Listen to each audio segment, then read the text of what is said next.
to ensure that these companies can be properly appraised.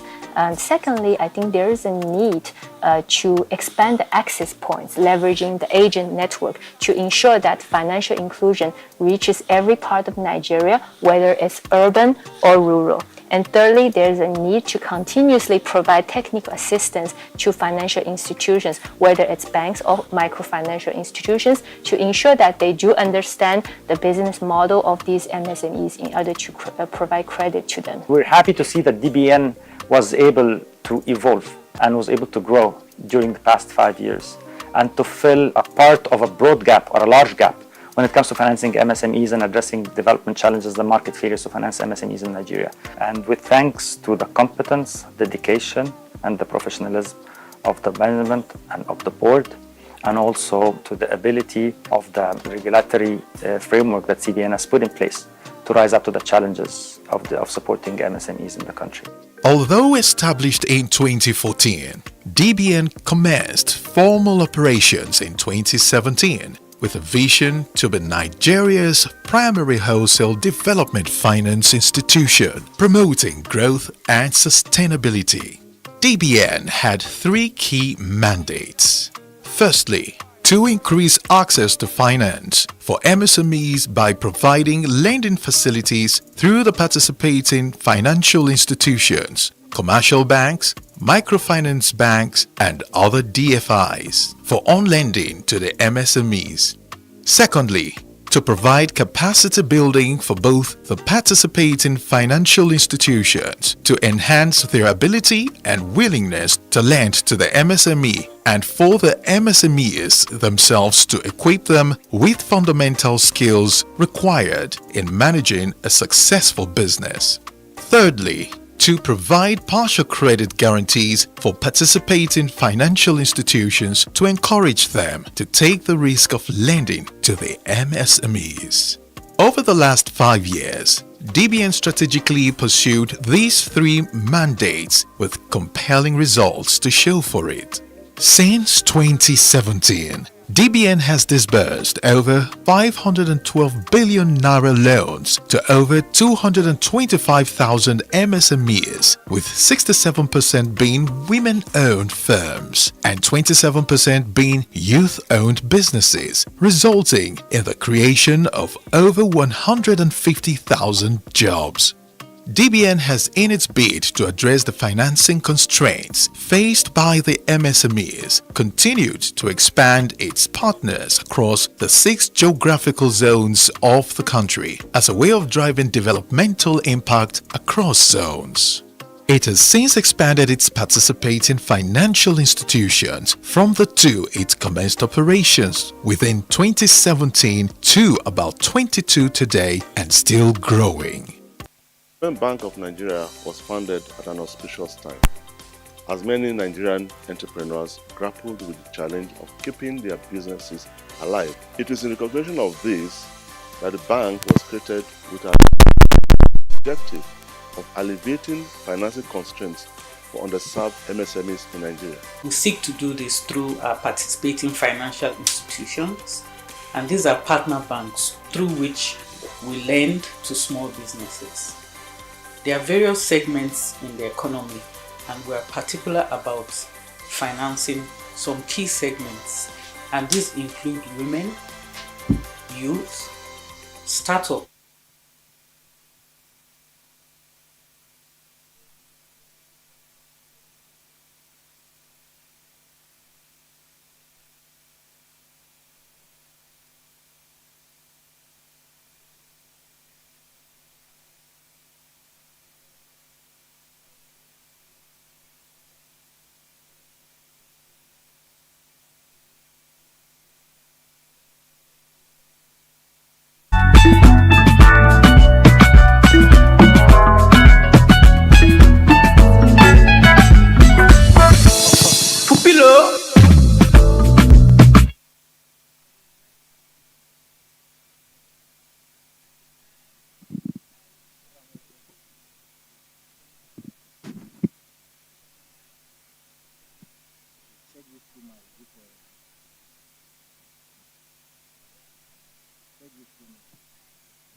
40.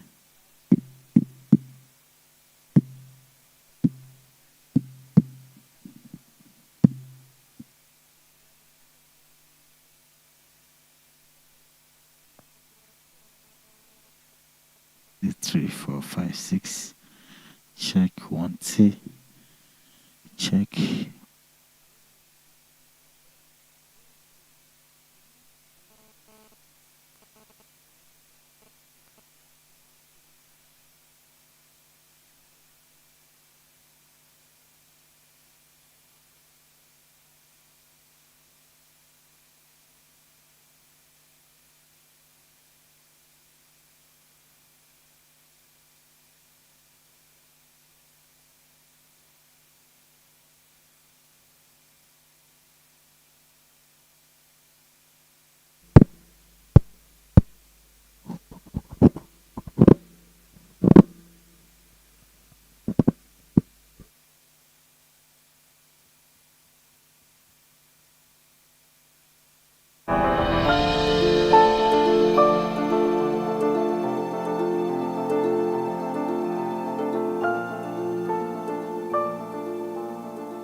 Hello everybody, my name is Samira Farouk.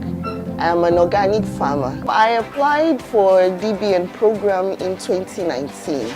It was done in Abuja, Nigeria, and it ran for 3 months. DBN program is an avenue whereby you'll be able to learn new skills in terms of marketing, in terms of how to be a better business person, in terms of structure, in terms of governance. So I would encourage you as an entrepreneur, even if you're a startup, it doesn't matter. Being recognized is interesting, especially by a prestigious institution such as DBN. So for me, it has reinforced my commitment to providing excellent customer service to my customers. It has encouraged me and my team, to consistently go above and beyond for our customers.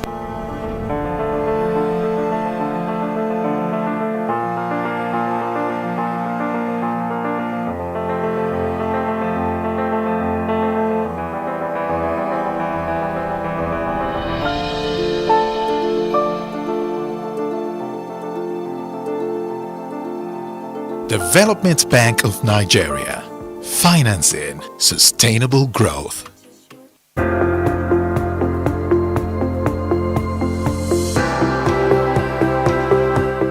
DBN is focused on funding and empowering women because women make up the bulk of small businesses in Nigeria. It's been shown that women typically have lower access to finance. It's also been established that formal financial institutions find women more risky and as such advance less funding, and even when they advance funding to women, they are usually in smaller loan sizes. And this is why DBN has specifically targeted this segment of the market. Also bearing in mind that women is being shown a better credit risk, and when women have access to financial opportunities, they improve the livelihood of the community, of their families, and the people around them. This is why DBN is specifically focused on this market segment. FCMB's partnership with DBN has significantly enhanced our ability to on-lend to women-led and women-owned organizations. And this is because it has sort of removed the traditional constraints that you find when you're lending to women-owned businesses. And the reason why I say this is, take for example, the fact that the DBN facility is long-term. What this means is that we can lend to women businesses for longer terms, which also means in relation to the women's businesses that they're able to plan better. So the financial planning also enables them to scale their businesses and grow them organically but steadfastly. That's number one. The second thing that I've noticed is because of our relationship with DBN and access to DBN funds, we're able to explore innovative ways of, say, risk sharing. So we're able to leverage guarantee share structures. We're able to look at alternative forms of credit assessment for the women. And this has been made possible through our partnerships with DBN. Our partnerships with DBN began in 2017. At LAPO MNP, lending to female-owned businesses has always been part of our financial inclusion strategy. And that's the partnership with DBN completely aligns with that mission. However, it has also helped us to expand more credits to female-owned businesses and most especially farmers. So with the commitments and the empowerment and the funding received from DBN, we are able to offer more credit to female-owned businesses. We are able to structure bigger ticket loans for this customer segment. As at year-end 2023, we had financed or given out loans total credits of about 233 billion naira, out of which 129 billion was lent to female-owned businesses, accounting for 55% of loans given out. We find that our vision to empower women, to support women, especially women in business, kind of aligns with DBN's agenda for women empowerment. So to that end, we've been able to do more for women because DBN supports us. Our capacity to lend more to women increased because we can fall back on DBN to get more funding for these women. So yes, this relationship with DBN has actually helped us with our vision to empower women, to support them in every activity, every business activity that they do. So it has been a very rewarding relationship dealing with DBN in terms of helping the women folk. Setting up the She Ventures desk and the partnership with DBN has led us to be more intentional about the way we curate our data. And what this has shown us is that for women-led businesses, the first thing that we realized, with all respect to the men in the room and listening to this conversation, is that women are actually much more disciplined when it comes to repaying loans. So we find that portfolios on our women-owned and women-led businesses are much better than those on the male-owned category. The second thing we've also realized is that women's businesses are more stable. So because we're able to give them financial support for longer terms, we see that they tend to grow organically, and that means that they're more stable, and that also means that they're more dependable when it comes to paying back their risk assets. We've also realized that in terms of lending, we do have to curate multi-lot risk assets for women-owned and women-led businesses because the traditional ways we do it just don't cut it. But then the partnership with DBN has enabled us to do just that. Another thing I must say that we've noticed is just in terms of segmentation when it comes to the market. So trade businesses, light manufacturing, education tend to do better, but we see that when it comes to long-term facilities, then the women sort of struggle a bit. So those are some of the areas that we also see that we need to also do more in. Women have always had limited access to capital and networks, thereby increasing their risk exposure because they have little or no credit history, and hence most financial institutions are not willing to lend to them. But with funding received from gender-focused partnership, especially the DBN, our institutions, or most institutions as well, are more willing to lend to these businesses, thereby reducing the risk exposure. I am Mrs. Agbola Adedoyi. I am the CEO of More Unique Enterprises, and I'm into supply and distribution of cement and building materials generally. We are also into transportation and logistics. I'm also the proprietress of Inspira College, a secondary school, a day and boarding secondary school at Ikorodu. It was only FCMB that introduced us to this DBN loan, being a loan with a very small amount of interest, and the relationships are built with them. I can say it's a very good one. Based on my records, they encouraged me to take it, and through their She Venture program then, before I got the loan, we were operating at a local level within Ikorodu.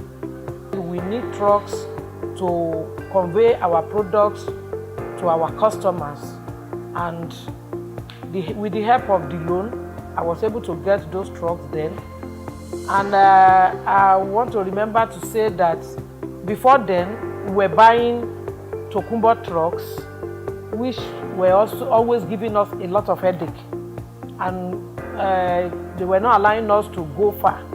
But with the help of the loan, we were able to purchase brand new ones, brand new trucks.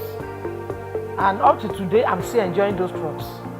Through our expansion, we're able to empower more women to take up our business, through which they were also assisting their homes. Also, we're able to hire more truck drivers. Like I moved from 15 trucks after purchasing their home for me, I was able to, I think the number of our fleet now is over 40 now that are working for us. And that means increase in our workforce, in the people we employ. We have more people that are also benefiting from that assistance. I am Shola Amoze, a wife, a mother, and the name of my brand is Mamaka Supplies.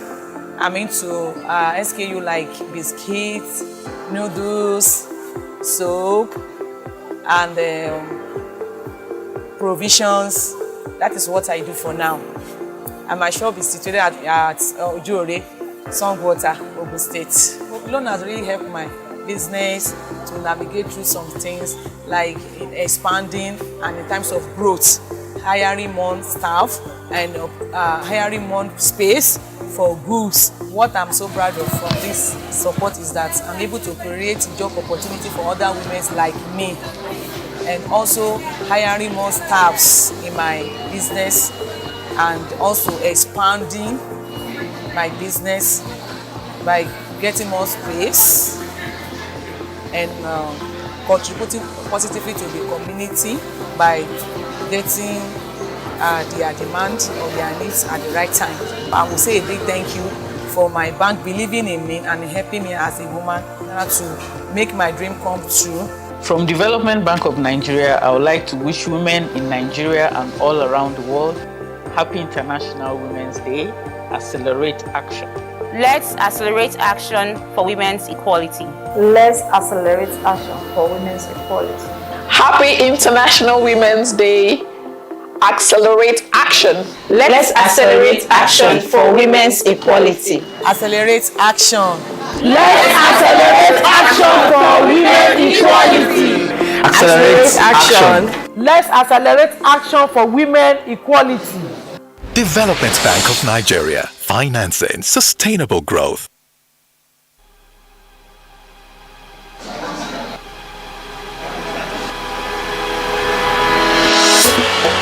Distinguished guests, ladies and gentlemen, a pleasurable morning to you all. On behalf of the organizers, I welcome you to Techpreneur Summit 3.0, hosted by the Development Bank of Nigeria, DBN. Opportunities. Someone said, oh, we are poor, we need money. I say, you don't need money. A poor man is not a man without money, but a man without vision. When you have an idea, you rule your world. Nigeria is a gold mine. Any day, anytime. Empowering MSMEs is at the center of it. Why? Because SMEs or entrepreneurs Good morning, sir. Are the catalyst for growth. They're change makers.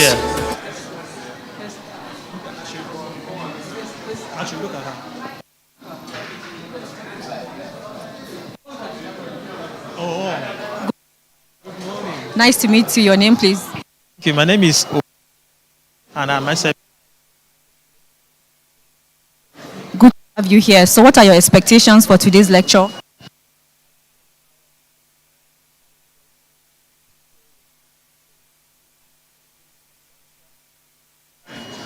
Petition.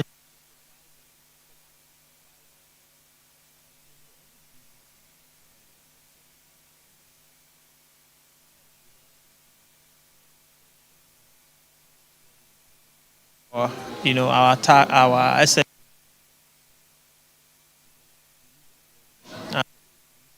The government of the day acting.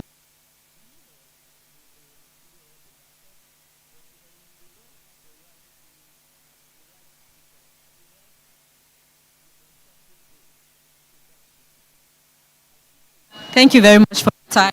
Thank you very much. Enjoy the event. Thank you. Bye. No, it's on.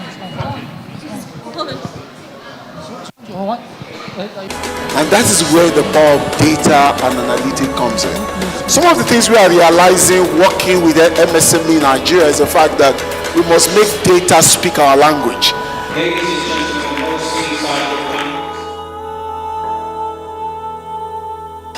Wow, it was amazing. I just couldn't keep it down because I screamed out in the hall. I was like, woo!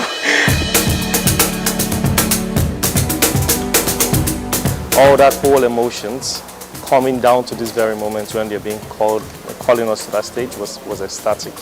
And it's coming from a source, right? The news is only as good as its source.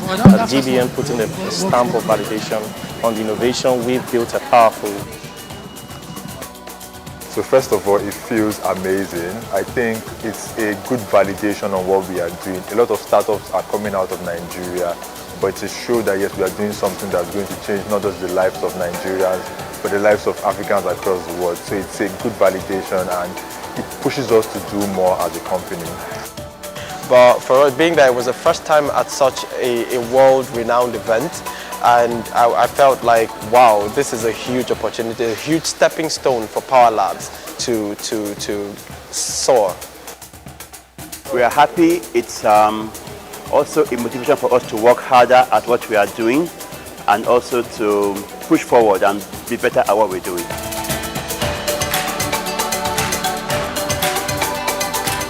Now we need to move forward into the market. We need to go heavy on traction. We need to prove that we are worthy of the prize.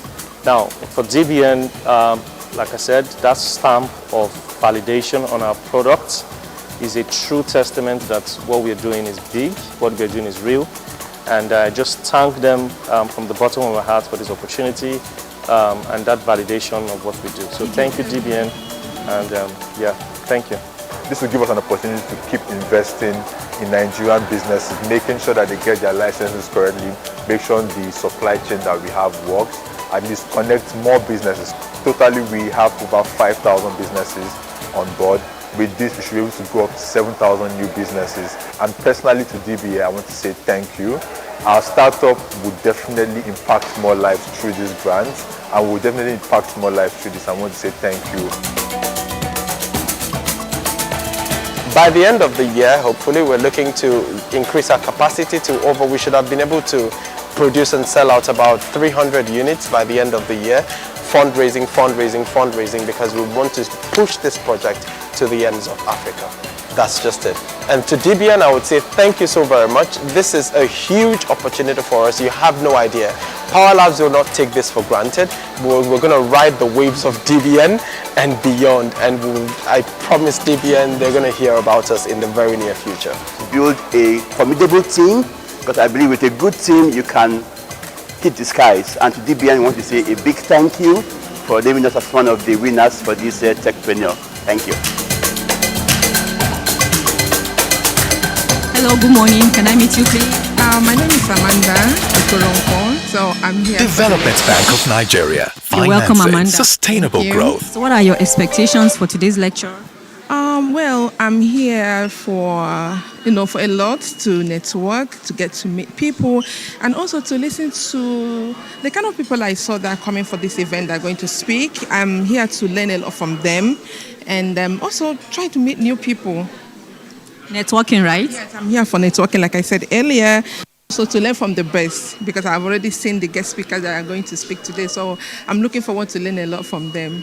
Thank you so much for your time and enjoy the lecture. I hope you get what you want. Thank you so much.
Am I close enough?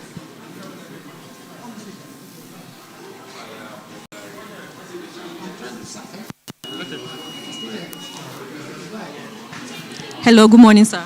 Hello, good morning. May I know you, please? My name is Okonkwo Ebuka. Nice to meet you, sir. So what are your expectations for today's event? Okay, for today's event, I came to get insight on the banking sector, especially since I'm involved with a small-scale business. So I just wanted to know what are the opportunities for small-scale business owners, if there are opportunities for investors to invest in our business, and any other takeaways I can get.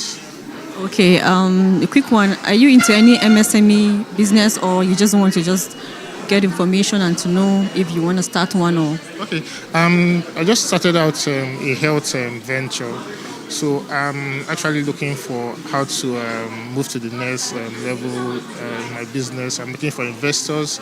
I'm also looking for opportunities for funds like loan and other. Just basically what help my business grow. I would say you're in the right place because the Development Bank of Nigeria is here to help MSMEs finance their business because it amounts to the larger economic growth of the economy. So you're in the right place. Enjoy the event. Thank you very much. Beautiful. We are improving. I'm improving, right?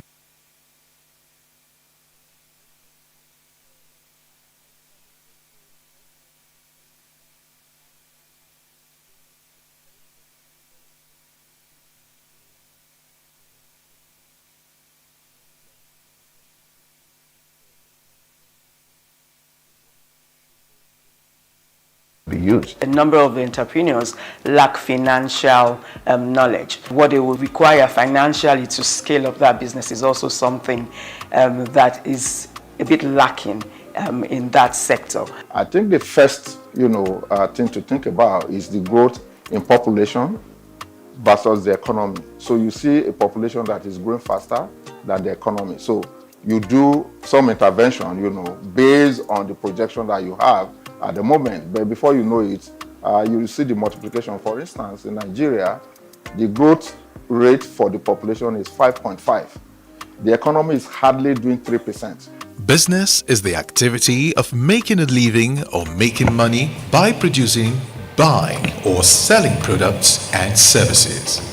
Businesses contribute about 70% of jobs globally, and 90% of these are driven by micro, small, and medium enterprises, popularly known as MSMEs. It is a fact that MSMEs play a pivotal role in shaping.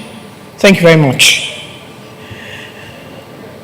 Distinguished invited guests, ladies and gentlemen, I'd like to warmly welcome you to the Dbn Annual Lecture Series 2025 with the theme Positioning Nigerian MSMEs for Growth in a Dynamic Policy Environment.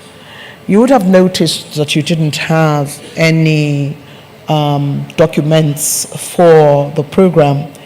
There's a QR code on your wristband, and you're expected to pick up the program from there.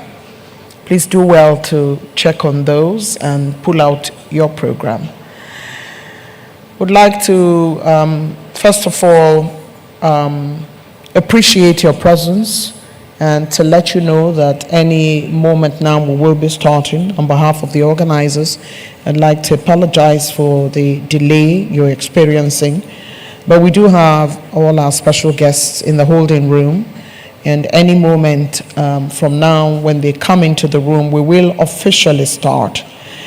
You would remember that last year at the Dbn Annual Lecture of 2024, the theme was surrounding the area of getting MSMEs in Nigeria to compete globally, to prepare them to be in that place where they can do the things that their international colleagues are able to do.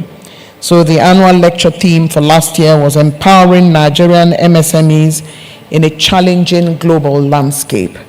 And this year we have a theme that steps up a little bit to positioning Nigerian MSMEs for growth in a dynamic policy environment.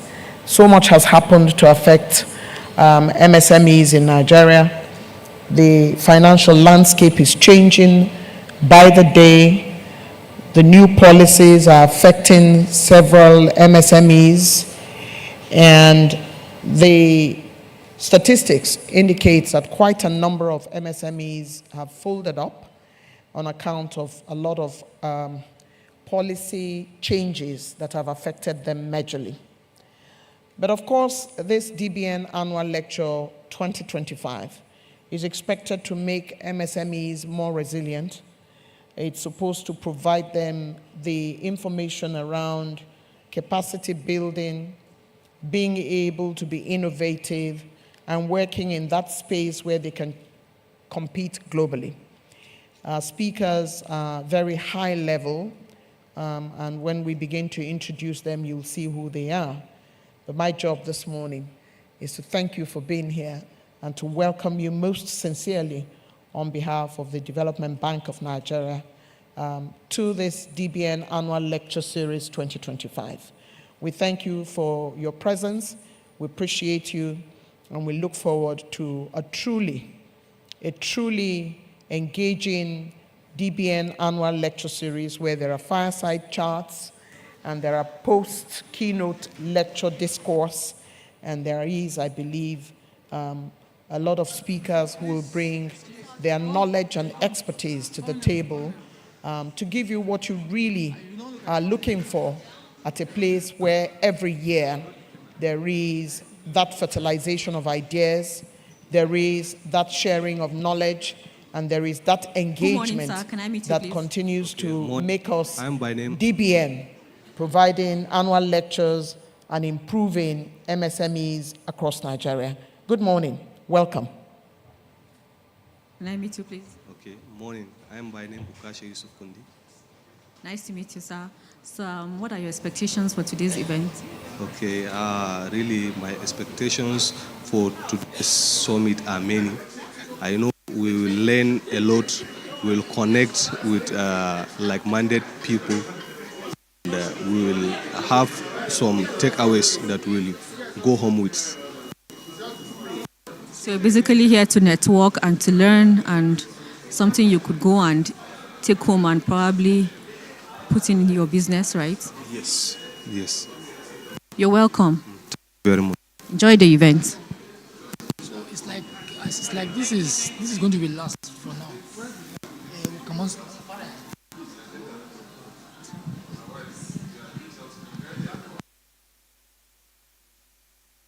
To a survey by the National Bureau of Statistics, NBS.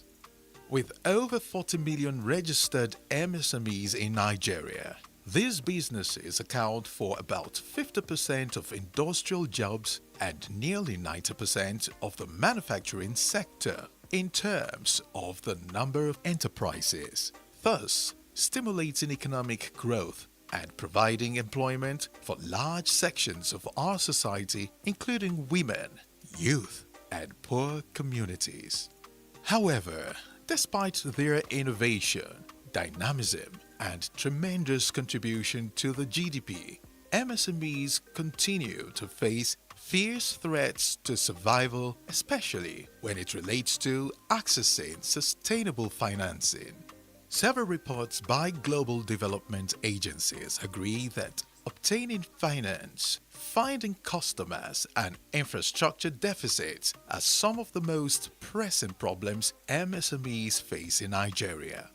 It was against this backdrop that the federal government of Nigeria, alongside other global development partners, established the Development Bank of Nigeria (DBN) PLC in September 2014.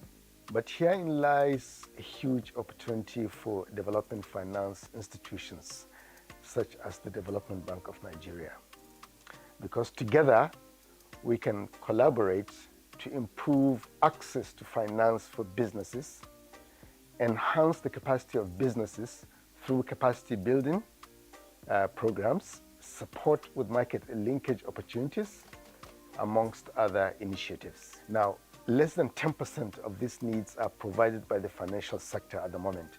And that is why the role of DBN in providing additional access to finance is critical. In the last 5 years, DBN has partnered with over 29 financial institutions to disburse over 600 billion naira to more than 237,000 MSMEs in Nigeria. Of course, despite these laudable results, there's still much more work to be done in reducing the bottlenecks of MSMEs in order to enhance their access to finance. DBN seeks to fulfill 3 key mandates. The first one, lending. DBN increases access to finance for MSMEs by lending to participating financial institutions, that is, commercial banks, microfinance banks, and other financial institutions for on-lending to Nigerians underserved MSMEs. The second mandate is capacity building and technical assistance. DBN, on the other hand, provides capacity building opportunities for MSMEs to develop their business management capacities, and also, on the other hand, provide technical assistance to participating financial institutions to augment their capacity and willingness to lend to the MSME segment. The third part of our mandate is partial credit guarantees. DBN has a wholly owned subsidiary which is saddled with providing partial credit guarantees for participating financial institutions to boost their risk appetite in lending to MSMEs. DBN was set up by the federal government of Nigeria in partnership with several international financial institutions such as the World Bank, African Development Bank, AFDB, KfW Development Bank, Germany, Agence Française de Développement, AFD, and the European Investment Bank, EIB, to address the major financing challenges facing micro, small, and medium-scale enterprises, MSMEs, in Nigeria. It's a partnership that has been evolving over the past 5 years. It's a partnership that has been built based on respect, on trust, on a common goal and objective to help MSMEs in Nigeria and to address this key challenge that Nigeria needs. Also, DBN have respect to the international expertise that we're bringing to address this key challenge that Nigeria is facing when it comes to access to finance in Nigeria. When it comes to development challenges for MSME finance, they differ from one country to the other. Development challenges differ, and the context for remedy and for addressing these challenges also differ, and therefore the solution would differ, and it has to tailor to the uniqueness of these challenges. In Nigeria, biggest country in Africa, the MSME space is huge and also underserved, and there's a lot of efforts that need to play up and be in place in order to support MSMEs to grow and to create jobs. With this objective and with this motivation, we've devised a solution that builds on good governance, sustainable institutional framework, and also a sound regulatory capacity and regulatory framework that the CBN has put in place for development finance in Nigeria. And DBN was able during the past 5 years to rise up to this challenge and to build a trust relationship and to build a sustainable relationship with the banks in Nigeria, and also offer a solution that can be built upon and can be leveraged to help Nigeria face development challenges, to support MSMEs and create sustainable jobs. For those informal sector players, the key challenge is that there is no data, there is no credit history or no financial statements that can help the financial institutions to appraise their credibility. So I think one of the key next steps is to scale up the credit infrastructure, strengthen the credit infrastructure, scale up digital financial services to ensure that these companies can be properly appraised. And secondly, I think there is a need to expand the access points, leveraging the agent network to ensure that financial inclusion reaches every part of Nigeria, whether it's urban or rural. And thirdly, there's a need to continuously provide technical assistance to financial institutions, whether it's banks or microfinancial institutions, to ensure that they do understand the business model of these MSMEs in order to provide credit to them. We're happy to see that DBN was able to evolve and was able to grow during the past 5 years and to fill a part of a broad gap or a large gap when it comes to financing MSMEs and addressing development challenges, the market failures to finance MSMEs in Nigeria. And with thanks to the competence, dedication, and the professionalism of the management and of the board, and also to the ability of the regulatory framework that CBN has put in place to rise up to the challenges of supporting MSMEs in the country. Although established in 2014, DBN commenced formal operations in 2017 with a vision to be Nigeria's primary wholesale development finance institution, promoting growth and sustainability. DBN had three key mandates. Firstly, to increase access to finance for MSMEs by providing lending facilities through the participating financial institutions, commercial banks, microfinance banks, and other DFIs for on-lending to the MSMEs.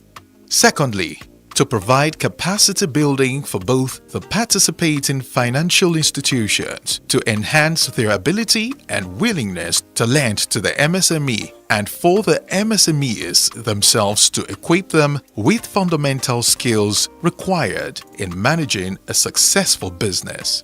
Thirdly, to provide partial credit guarantees for participating financial institutions to encourage them to take the risk of lending to the MSMEs. Over the last 5 years, DBN strategically pursued these three mandates with compelling results to show for it. Since 2017, DBN has disbursed over 512 billion naira loans to over 225,000 MSMEs, with 67% being women-owned firms and 27% being youth-owned businesses, resulting in the creation of over 150,000 jobs. DBN has, in its bid to address the financing constraints faced by the MSMEs, continued to expand its partners across the 6 geographical zones of the country as a way of driving developmental impact across zones. It has since expanded its participating financial institutions from the 2 it commenced operations within 2017 to about 22 today and still growing. The Dbn Bank of Nigeria was founded at an auspicious time, as many Nigerian entrepreneurs grappled with the challenge of keeping their businesses alive. It is in recognition of this that the bank was created with an overarching objective of alleviating financing constraints for underserved MSMEs in Nigeria. We seek to do this through our participating financial institutions, and these are partner banks through which we lend to small businesses. There are various segments in the economy, and we are particular about financing some key segments, and these include women, youth, startups, and SMEs in economically challenged areas. The DBN is a sustainable, long-term institutional solution to the problem of access to finance. It is differentiated from the other institutions because it is a wholesale development finance. So it is going to lend to the lenders, to the other lenders who will then lend to the individuals. For providing us those nuggets of information that come from the work that DBN has been doing over the years, the good work that they have been doing. Would like to greet and welcome our very esteemed, distinguished ladies and gentlemen. I see that we have security cover. Would like to welcome our top-level members from the Nigerian Army who are here. Would like to welcome our special guest of honor. Would like to welcome our keynote speaker, who has made her way into the room, managing directors of banks, executive directors of DBN. I'd like you to take the weight off your feet for another 5 to 6 minutes before we officially start and get to meet somebody you've never met before and exchange some pleasantries. The world is difficult already as it is, so it will be a nice thing for you to revalidate your relationships with people and get to meet somebody new and share a smile, share a complimentary card, and ask how they're doing. And you know, those things that we kind of think it's personal to us, we don't need to say it, let's tell other people how nice they look this morning and really do find out how they are doing genuinely. Like I was saying about a couple of weeks ago, we tend to be in so much of a hurry to walk past each other. So when we ask, how are you doing, we don't really stop to hear how the person is doing. And it is important in this age of mental stress that we truly say, how are you doing, and not rush past, but actually stop to find out how people are doing. Distinguished guests, ladies and gentlemen, the awards that the Development Bank of Nigeria have been amassing in the last couple of years are pretty intriguing and very powerful as well as impressive. SME Financer of the Year, Africa, SME Financer of the Year, Global Champion, recognition for DBN's role in enabling the growth of micro, small, and medium enterprises for Nigeria, year 2024. Financial Inclusion Leadership Award at the Champions of Inclusion Nigeria Financial Inclusion Awards, and for DBN work expanding access to financing for MSMEs in Nigeria and bridging the financial inclusion gap. I believe that that calls for a round of applause. They have done enormous work in ensuring that MSMEs are able to access finance. And quite a number of programs and initiatives have been also put in place. DBN Entrepreneurship Training Program, Biz Aid Academy, Biz Aid Platform, Techpreneur Summit, and DBN Financial and Credit Offerings via participating financial institutions. We're truly proud of the work that DBN has been doing over the years.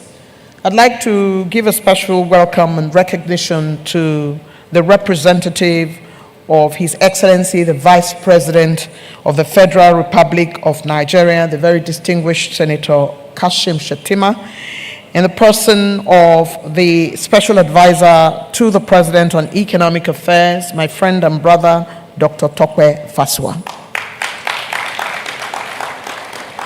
It's always good to see you here. We welcome you most sincerely.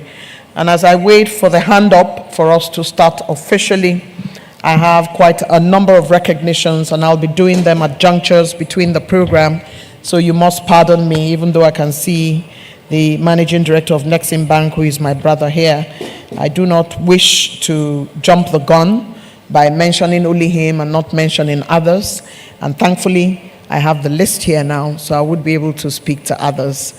As they say in Hausa, the Managing Director of Nexim Bank has abandoned me. I take it in my stride. Kaya yeni, na ya dada Allah. We'll settle out of court. It's good to see you, MD Nexim Bank, my brother. Welcome. We have quite a list here, and I'll try and run through them before we start formally. We have with us Mr. Ibrahim U. Hassan, Director, Development and Finance, Institutions, Supervision Department, Central Bank of Nigeria. Show by your hand. If I can see you, there you go. Mrs. Ryan Umar, Manager, Development and Finance, Institutions, Supervision Department, Central Bank of Nigeria. Of course, I've recognized Malam Abba Bello, Managing Director of Nexim Bank, who is here with us. And Colonel Abubakar Saleh of the Nigerian Army is here with us. We appreciate you. Francis Musinguzi, Regional Director, Water Organization, is here with us. This is in no particular order or hierarchy, so you must pardon me. Mr. Tunde Oloyede, Deputy Director, SMEDON, is here. Thank you for coming. Ministry of Industry, Trade and Investment is here. National Center for Women Development is here. Mrs. Elizabeth Omashola, Director, National Directorate of Employment, representing the Director General, National Directorate of Employment is here. We appreciate your presence. We welcome you. And of course, we have the big guns in the room. We have the Managing Director of Richway Microfinance Bank, Aderenle, is here, somewhere in the room. Welcome. and Emmanuel Okpanachi, Managing Director, Dignity Finance Limited. Lillian Ehigamoswe, ED Operations, Lapo Microfinance Bank. I did see her when the clips were running on television, so I know she's around here. Adebowale Aderoju, Managing Director, Leshigo Microfinance Bank. Olufemi Bakare, Managing Director, Paralex Bank. Mr. Anthony Asonye, MD, Impact Credit Guarantee Limited. Adedamola Adedotun, CFO, Impact Credit Guarantee Limited. And representatives from ABU Microfinance Bank, NPF Microfinance Bank, NDIC, Boabab, and AG Mortgage Bank, representative from UBA, Federal Mortgage Bank, Stanbic IBTC, Zenith Bank, and representative from Wema Bank, Nova Bank, Sterling Bank, and Greenwich Bank. We truly salute and welcome you. I have the listings that I have here, and the lead person for the Nigerian Army's name is not here. So I'm waiting to receive it from my aide. David, if you're anywhere in the room, can you please make your way and get that name for me? In the meantime, I'd like to introduce those from DBN who are here. Dr. Tony Okpanachi is Managing Director, CEO, Development Bank of Nigeria, and Chief Galvanizer of this event. We welcome you. Mrs. Ijoma Ozulumba, ED, Development Bank of Nigeria. Mr. UK Eke, Director, Development Bank of Nigeria. And Malam Muhammad Mustafa Bintube, Director, Development Bank of Nigeria, and Chairman, Jaiz Bank. Of course, our keynote speaker is here, Ms. Mutahi. We welcome you. We're pretty glad to see you make your way to join us. We're very pleased that you could be here with us and coming all the way from East Africa and making your presence felt in such a global Nigerian event that has been running now for several years. And this is my third appearance as the host of this event. It's a hat trick now, and I'm truly honored to be here. Very delighted to be here. Once I can hear from Malam Idris, and he gives me the nod that we should be here and start immediately, we will. First, I'd like to introduce MD Impact Credit Guarantee Subsidy of DBN, Mr. Anthony Asoye. David, could you get the listing of the very distinguished soldier and gentleman in front of us so that we can recognize him and we can start this event right now? So it's important to me because when you have security cover, you need to really, really talk about them. In America, they spend time saying thank you for your service to every soldier.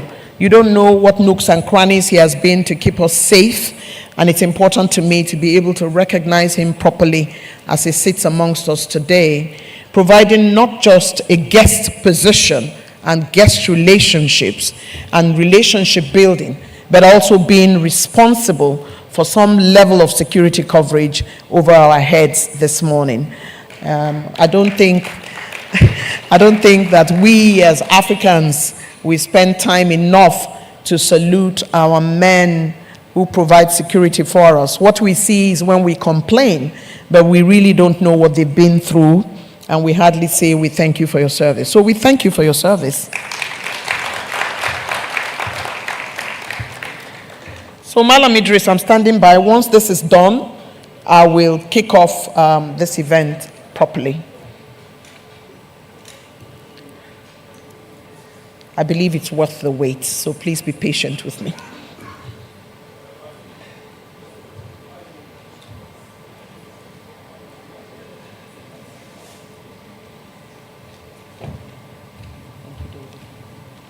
Thank you. I thought as much. Major General Julius Osifo, Director General, Nigeria Army Finance Corporation, representing the Nigerian Chief of Army Staff. We thank you.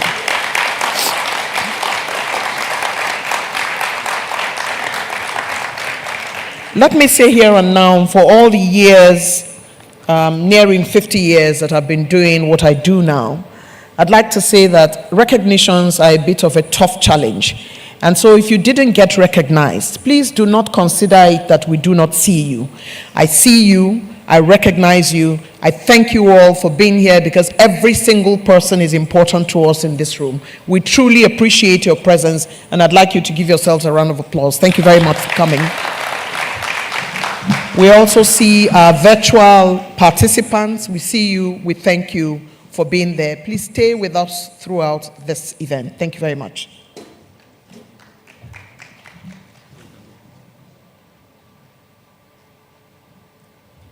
Today we salute Nigeria through a lovely lady who is wearing a truly Nigerian bespoke outfit, all in green, one of the arms of our national flag, and she's going to be delivering the national anthem. Shall we rise?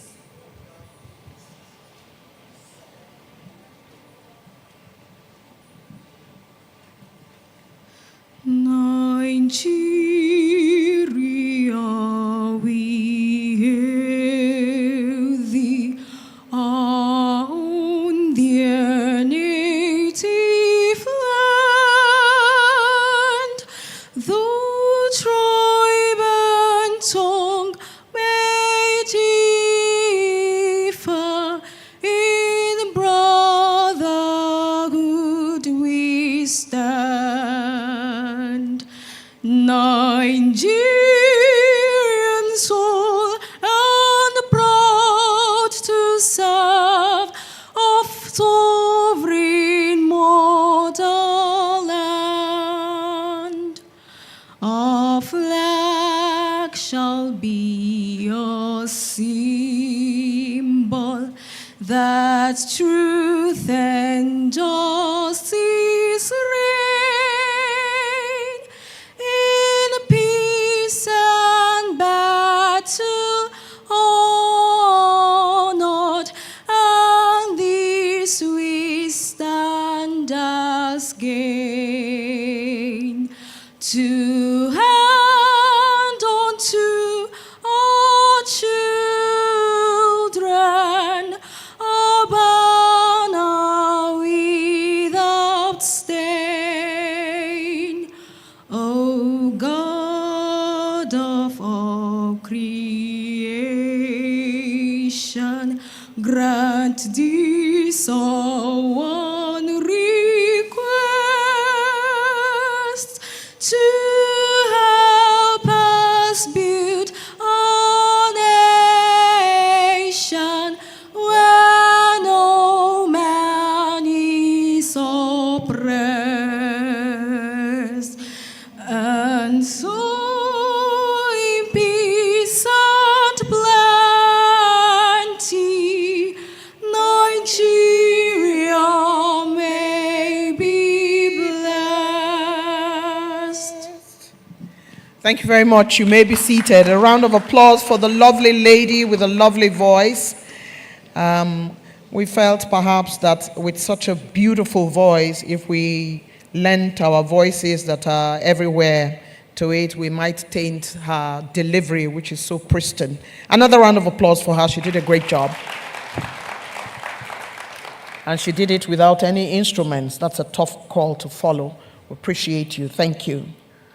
The special guest of honor, Vice President of the Federal Republic of Nigeria, represented today by the Special Advisor to the President on Economic Affairs, Dr. Tokwe Fasua, honorable ministers, representatives here present, with special reference to the representative of the Honorable Minister of Finance, Mrs. Lydia Jafiao, Permanent Secretary, Ministry of Finance, directors of DBN, our chief host and managing director, CEO, Dbn Nigeria Limited, executive directors and top management of the Development Bank of Nigeria, heads of government and extra ministerial departments, captains of industry, bank managing directors, CEOs of various institutions and lead entrepreneurs, keynote speaker, Ms. Mutahi, and other speakers at the 2025 Dbn Lecture. representative of the Nigerian Army and other security agencies here present, members of the diplomatic corps, heads of multilateral agencies and representatives of international organizations, stakeholders and leaders in the MSME space, our virtual participants, we see you, esteemed invited guests, ladies and gentlemen. Nigeria remains a towering nation of many talents, skilled and unskilled personalities, a burgeoning and unrelenting creative population from music to film, from art to technology. It is also a place where business, technology, and the thriving youth population cohabit.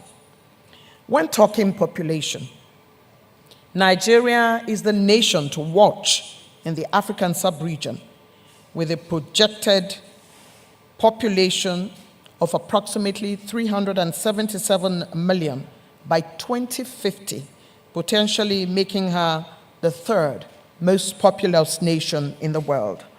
With a large population of young people, with a significant percentage aged 24 or younger, this is both an opportunity and can be a challenge if not properly harnessed and leveraged. These backgrounds prepare us for the 6th edition of the Dbn Annual Lecture 2025, whose beguiling theme is positioning Nigerian MSMEs for growth in a dynamic policy environment. Micro, small, and medium enterprises remain the backbone of Nigeria's economy, accounting for over 90% of businesses and contributing significantly to employment and GDP. But in the face of policy changes and new economic dynamics, financial regulations, to include the removal of fuel subsidies, among others, MSMEs have felt the weight of these changes, and according to research from the National Bureau of Statistics, between 2023 and 2024, these changes have wiped out approximately 7.2 million businesses and 94 trillion naira in economic value. Our task, therefore, in this edition of the Dbn Annual Lecture Series is to seek to share knowledge, encourage MSMEs to build adaptive capacities, embrace innovation, leverage emerging opportunities, and be part of policy making where it concerns them. How do MSMEs overcome the challenges they face in the unpredictable and dynamic policy reforms? How do they build resilience? These questions and others would be addressed by a stellar cast of speakers and well-apportioned breakout sessions. I warmly welcome you to this 6th edition of the Dbn Lecture Series. My name is Eugenia Abu. I'm a broadcaster, media entrepreneur, multimedia strategist, and writer, and I am absolutely honored to be your host for the 3rd year running.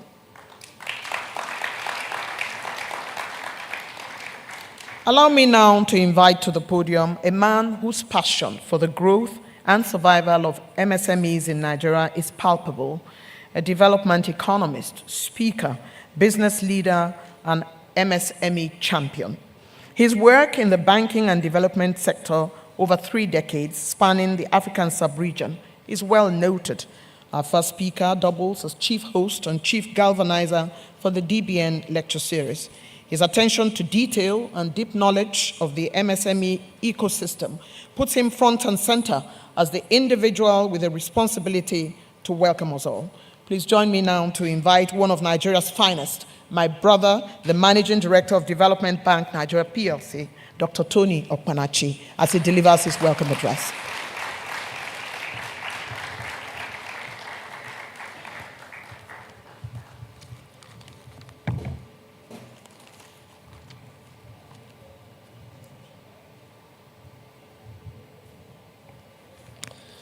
Thank you very much, my dear sister. I must thank you for those very kind words. And secondly, taking up the burden from me. I'm not very used with protocols, but you've so much acknowledged everyone, so make my job easier. Thank you very much for making that possible for me. Distinguished ladies and gentlemen, So if you don't mind, I'll just go straight to my speech since we've recognized all our distinguished guests here. It's with immense joy and deep sense of purpose that I welcome you all to the 6th edition of the Development Bank of Nigeria's Annual Lecture. For 6 consecutive years, DBN has hosted this flagship event, providing a consistent platform for policymakers, entrepreneurs, financiers, and thought leaders to discuss strategies that will unlock the potential of micro, small, and medium enterprises. And today, we have a keynote speaker who has practical experience in this area. So I'm glad to welcome Muchai, I would say Karibu, Nigeria. Welcome. And I'm sure we're also going to have a good conversation with the other speakers who are going to share experience with us as we listen to them. Our theme for this year, positioning Nigeria's MSMEs for growth in a dynamic policy environment, could not be better. Have in the past years been tested by policy shifts of historic proportions, including access to finance, which has hampered their growth and sustainability. However, we have also seen in recent years a new dawn and a rekindled hope for the MSMEs in Nigeria, with unwavering commitment to alleviating the challenges faced by MSMEs through several initiatives, including the inauguration of the National Council on MSME, whose role includes formulating policies to drive MSME development, fostering public-private sector partnership, and promoting interagency collaboration, and more. We at DBN align strongly with this agenda and are doing a lot to ensure that MSMEs continue to prosper and flourish. We also believe that the Nigerian MSMEs' resilient, creative, and adaptive DNA can rise stronger, provided we equip them with the right tools, access to finance, knowledge, and enabling policies. This is the essence of this lecture series DBN has established over the years. At DBN, we are proud to be playing our part. As at the end of December 2024, DBN has disbursed a cumulative sum of over 1.1 trillion to MSMEs across the country, working through 79 participating financial institutions. And these financial institutions include commercial banks, microfinance banks, other financial institutions across. So the end beneficiaries are customers of these financial institutions. So they are not customers of DBN. So DBN lend to the financial institutions for on lend to micro, small, and medium enterprises. So we are glad that from that exercise we've done over the years, over 700,000 businesses have been impacted from loans granted to them from these financial institutions that we partner with. These figures represent more than just numbers. They reflect jobs sustained, dreams realized, and enterprises positioned for growth. Ladies and gentlemen, we are also honored today to host, as I mentioned, Flora Mutai, an outstanding entrepreneur from Kenya, who has demonstrated that innovation and resilience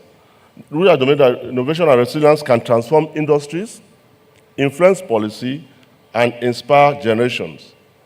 Along her, we also have a distinguished lineup of thought leaders, innovators like Jelani Aliu. I'm sure when he shares the experience, you know. I'm still waiting for when I will use one of those cars. A pioneer in automotive design and sustainability, but this one, I want a customized one for myself, so let's see how that happens there. Professor Aliu Dahiru Muhammad, an economist with deep insights into development finance, and Nigerian entrepreneurs like Prince Ato Uche, Alfiong Williams, whose stories embody courage, innovation, and scale. Together, their voices will enrich our dialogue and guide us in charting a path for MSMEs to thrive despite uncertainties. Through platforms as this, we reaffirm that DBN is not only a provider of finance, but also a convener of ideas, a builder of capacity, and a partner in national transformation. By the end of today's deliberations, we envision MSMEs living here not only informed, but also inspired, connected, and empowered with practical strategies to strive through these difficult times. Ladies and gentlemen, as we reflect today, let us remember that the destiny of Nigeria's economy is intertwined with the success of its small businesses. And in the words of one of Nigeria's greatest, Dr. Ngozi Okonjo-Iweala, investing in small businesses is investing in our future. They are the lifeblood of our economy. When MSMEs succeed, Nigeria succeeds. When they thrive, we all thrive. Distinguished ladies and gentlemen, I wish to take this opportunity to, on behalf of the board, management, and staff of the Development Bank of Nigeria, to thank you for honoring us with your presence. Today, we have our directors here who are always very supportive. Thank you, our directors, for being with us all through. May today's conversation, as I must say, ignite fresh ideas, enduring partnerships, and bold actions that will reposition Nigeria's MSMEs for sustainable growth. Ladies and gentlemen, both those here present physically and those virtually joining us, I encourage you to kindly visit, those who are here physically, visit the pavilions, exhibitions outside, and those online also will share some ideas with you outside to explore the offerings from our partners, who includes the banks and their eagerness to work with MSMEs. Ladies and gentlemen, we don't take it for granted. We know you had other alternatives, but you are here with us. I want to thank you very much for joining us today and also listening to me. Thank you very much.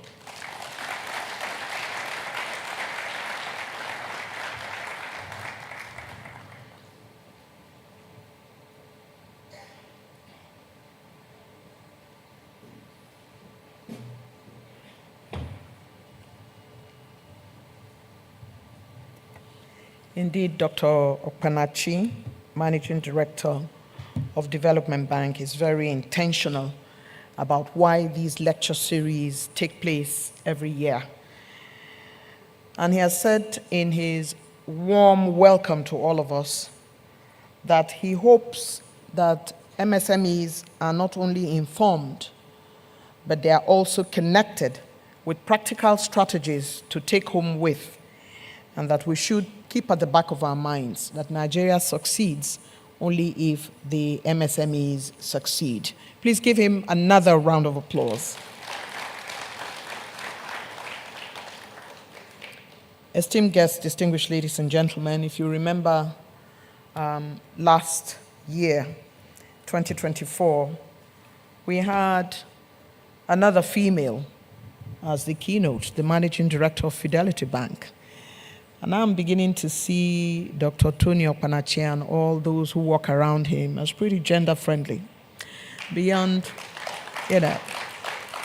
we see very many female-owned businesses being supported by development banks. So there's something in the air around there that tells us that we understand, that they know that the world cannot run very quickly without the other half of its population.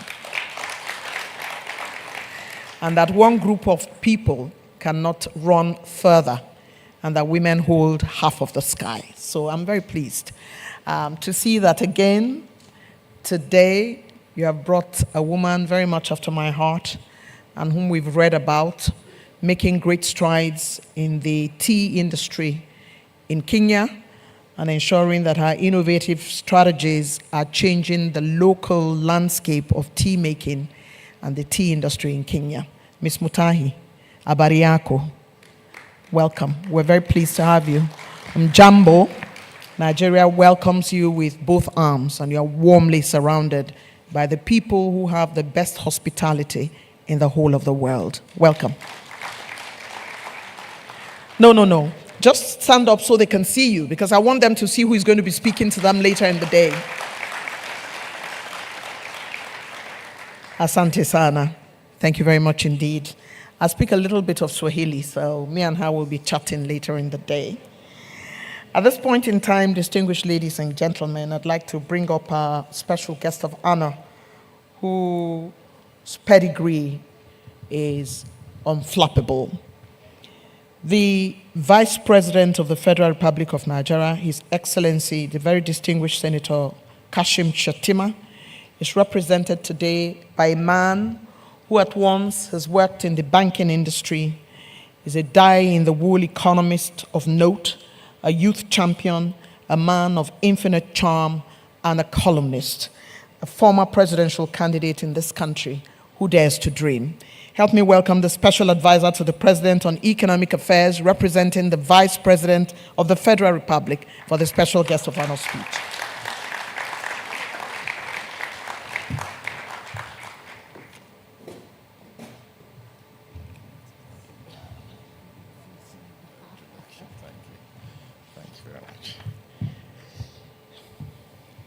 Good morning, ladies and gentlemen. Thanks to Auntie Eugenia for the usually very effusive introduction she gives me. Sometimes I wonder, is she speaking about someone else? It's good to be here, and I'm here to deliver this speech on behalf of His Excellency Vice President, Federal Republic of Nigeria, Senator Kashim Shettima, who is presently at United Nations General Assembly, as we all know. I would want to maintain and recognize the protocols already excellently identified so far, so I will just go into the body of the speech. It gives me great honor to stand before you today at the 6th Annual Lecture of the Development Bank of Nigeria, a platform that has consistently convened leaders of thought, policymakers, financiers, and entrepreneurs over the past 6 years to deliberate on the future of Nigerian enterprise. I must commend DBN for its sustained commitment. Your achievement over the past 7 years of your operation deserves a great deal of commendation. I am not surprised that development partners like the likes of World Bank, African Development Bank, European Investment, German Development Bank, French Development Bank, etc., have also recognized and showered DBN with a lot of accolades for its achievements, including your top-notch corporate governance structure, your robust monitoring and evaluation mechanism, as well as checks on your PFIs, is firm confirmation of these achievements. President Tinubu's commitment to economic renewal. Distinguished ladies and gentlemen, the administration of President Bola Ahmed Tinubu, GCFR, came into office with a bold and unflinching resolve to renew the Nigerian economy and restore hope to our people. Over the past couple of years, we have witnessed leadership that does not shy away from hard but necessary reforms. Key among these are, number one, the fuel subsidy removal and energy reforms. By confronting the age-long challenge of subsidy, the President redirected vital resources to infrastructure, healthcare, education, and social investment programs that directly benefit the Nigerian people. Unification of the foreign exchange market. This bold move is creating greater transparency, encouraging foreign investment, and restoring confidence in Nigeria's economy as a destination of choice. And of course, the Naira has started to get even stronger in the last few days. MSMEs and startup support. The administration inaugurated the National Council on MSME as a medium, small, micro, small, and medium enterprises, including nano enterprises, harmonizing government policies and fostering partnerships to ease access to finance and expand opportunities for small businesses.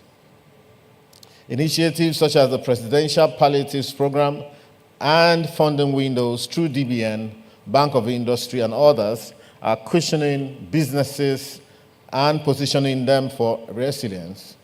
Infrastructure renewal. With renewed vigor, the government has prioritized critical infrastructure, roads, railways, and power, recognizing that connectivity is central to economic transformation and, very critically, the reduction of multidimensional poverty, which is hinged on availability of infrastructure. Social investment and human capital development. Programs targeted at youth empowerment, skills development, and digital innovation are equipping our vibrant population with tools to thrive in the 21st century economy. Global engagement. President Tinubu has restored Nigeria's voice on the international stage, securing commitments for investment, climate financing, and technological partnership that will accelerate our growth. And of course, the Nigerian economy picked up to 4.23% GDP growth in the second quarter of this year. The role of MSMEs in Renewed Hope Agenda. The theme of this year's lecture, positioning Nigerian MSMEs for growth in a dynamic policy environment, resonates deeply with Mr. President's Renewed Hope Agenda. MSMEs are not peripheral actors, they are the lifeblood of our economy, accounting for over 80% of employment and making a significant contribution to GDP. As the government provides policy clarity and enabling infrastructure, institutions like the Dbn are critical partners in translating that vision into action, ensuring that every entrepreneur, from the farmer in Kano to the digital innovator in Lagos, can access the tools to thrive. Call to action. Ladies and gentlemen, let us seize this moment to align government policy, private sector innovation, and development finance towards a singular purpose, building a Nigeria where small businesses flourish, industries expand, and prosperity is widely shared. Like the Managing Director, Mr. Tony Opanachi, said in his quote of Dr. Ngozi Okonjo-Iweala, which this administration also recognizes, investing in our small businesses is investing in our future. They are the lifeblood of our economy. Conclusion. In conclusion, I congratulate DBN, Development Bank of Nigeria, on this milestone 6th annual lecture and reaffirm the federal government's unwavering support. As we deliberate today, let us be guided by the words of Nelson Mandela. It always seems impossible until it's done. Together, through bold reforms, innovations, and collaboration, we will make possible a future of shared prosperity for all Nigerians. Thank you, and God bless the Federal Republic of Nigeria.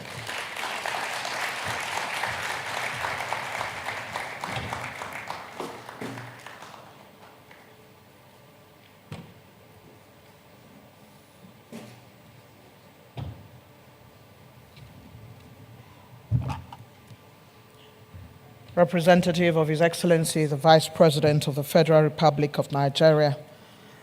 And indeed, he has set the tone for the conversation that will take place later in the course of the day. And as a keynote address comes to us post his intervention, you would note that he has said that the theme of this year's lecture, positioning Nigeria MSMEs for growth in a dynamic policy environment, resonates deeply with Mr. President's Renewed Hope Agenda. MSMEs are not peripheral actors, they are the lifeblood of our economy. As he makes his way and is being congratulated for that intervention on behalf of Mr. Vice President, please let's give Dr. Tope Faswa another round of applause.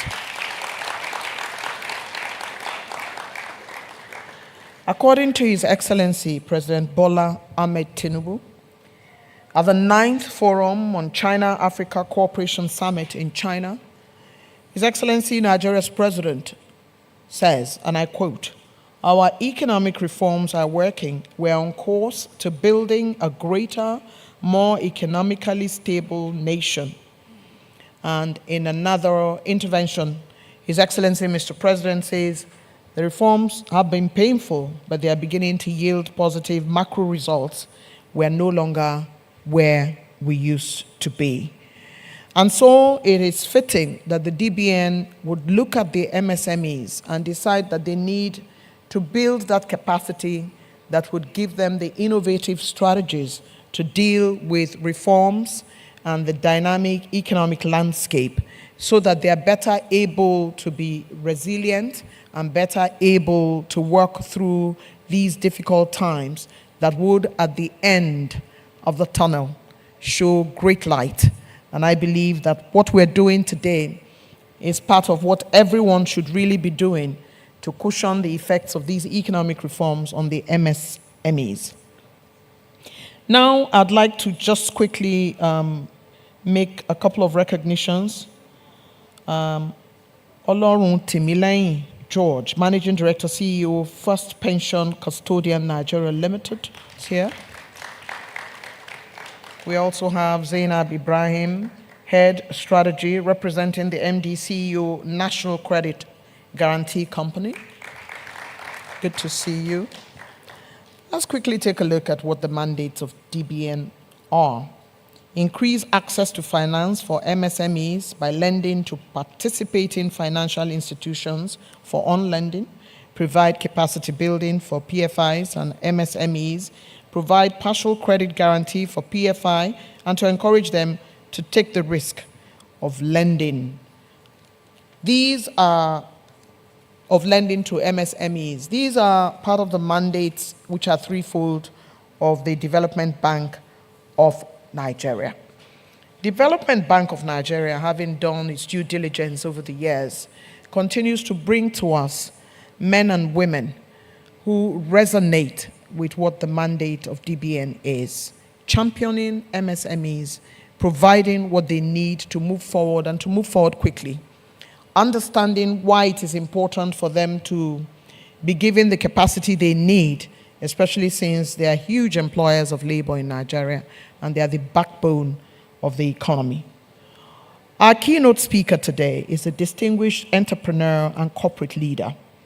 In January of 2025, she was named among the Forbes 50 over 50 global list, a prestigious recognition celebrating leaders who are making a lasting global impact in business and leadership. Ms. Flora Mutahi is founder and chief executive officer of Melvin Marsh International Limited, the company behind Kenya's first and leading flavored tea brand, Melvin's Tea. Ms. Mutahi has redefined Kenya's local tea industry through innovation, resilience, and a relentless pursuit of excellence. She holds the distinction of being the first female chairperson of the Kenya Private Sector Alliance for 6 years, KEPSA. A woman of many firsts, she made history when she was also the first female chairperson of the Kenya Association of Manufacturers, a pivotal role which she played in shaping industrial policy and championing the growth of Kenya's manufacturing sector.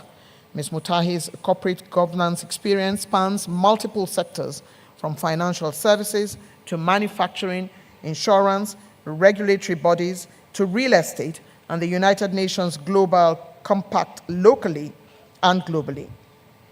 She has an MBA, BSc in finance, and also she's a lead coach in areas of mentoring, an ardent advocate for entrepreneurship and mentorship.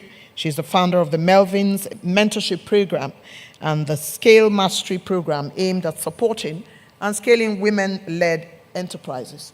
Her interests include family, literature, and golfing. We share two, literature and family. I don't golf. She believes in personal and professional development, and she pursues it wherever she can find it. Let's give a resounding Abuja welcome to a woman who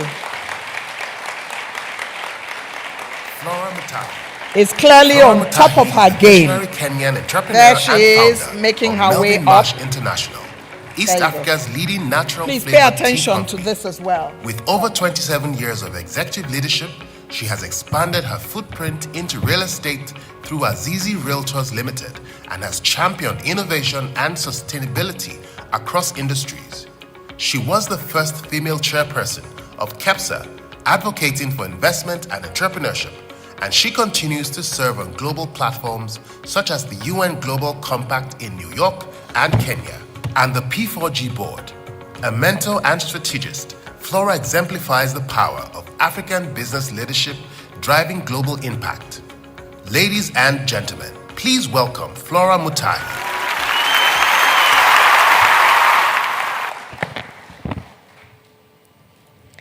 Ekaro. There's no response. In Kenya, we say habari, and you guys reply. Anybody know? Tony should know. You reply muzuri. How are you? I'm fine. Good morning again. And allow me just to stand on the protocols that have been set before us. There are too many, and the accents are too, I would completely murder some of the names. But let me just at least recognize Dr. Tony. I wouldn't even go to his surname. I know he's a Kenyan and heart, and now I've also learned he's a he for she. So thank you very much for the invite. It is my honor. And of course, the representative, the vice president, I actually had to check whether he really ran for a position, and he said he did in 2019. So Africa has apparently 44 million MSMEs, which contribute roughly about 40% to the GDP. If we look at Asia, the number starts getting more interesting. They move to about 50 to 60% contribution to the GDP.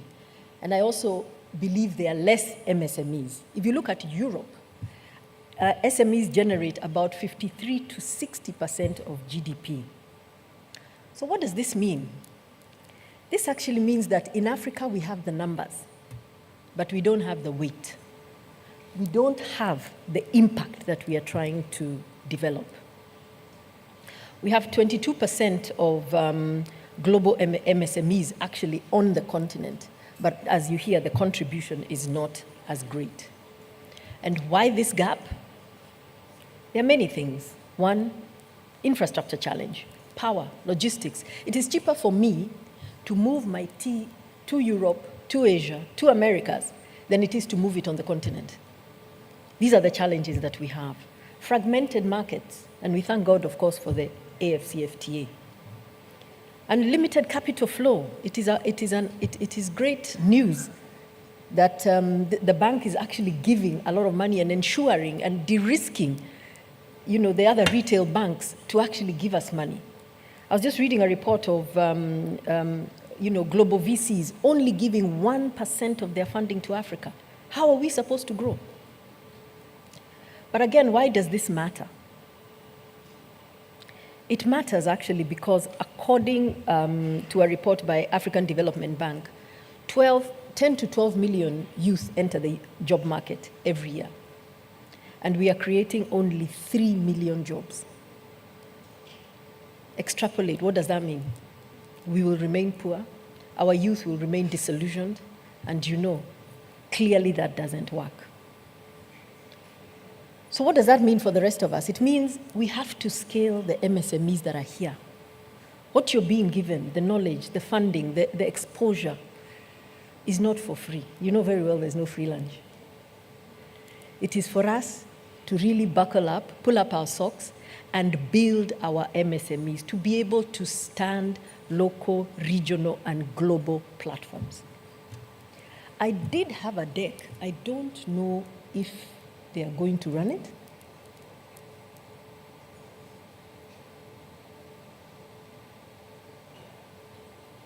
I'm sorry, I don't know why I thought it was already up. Great, we can go to the next slide. Shall I do my own clicking or they'll click? Next slide. Okay. And here's another sobering truth. Globally, only 30% of family businesses, this is a global figure, survive beyond first generation. The rest go to 13% now go to the second generation. Africa, those statistics, I believe, are even worse.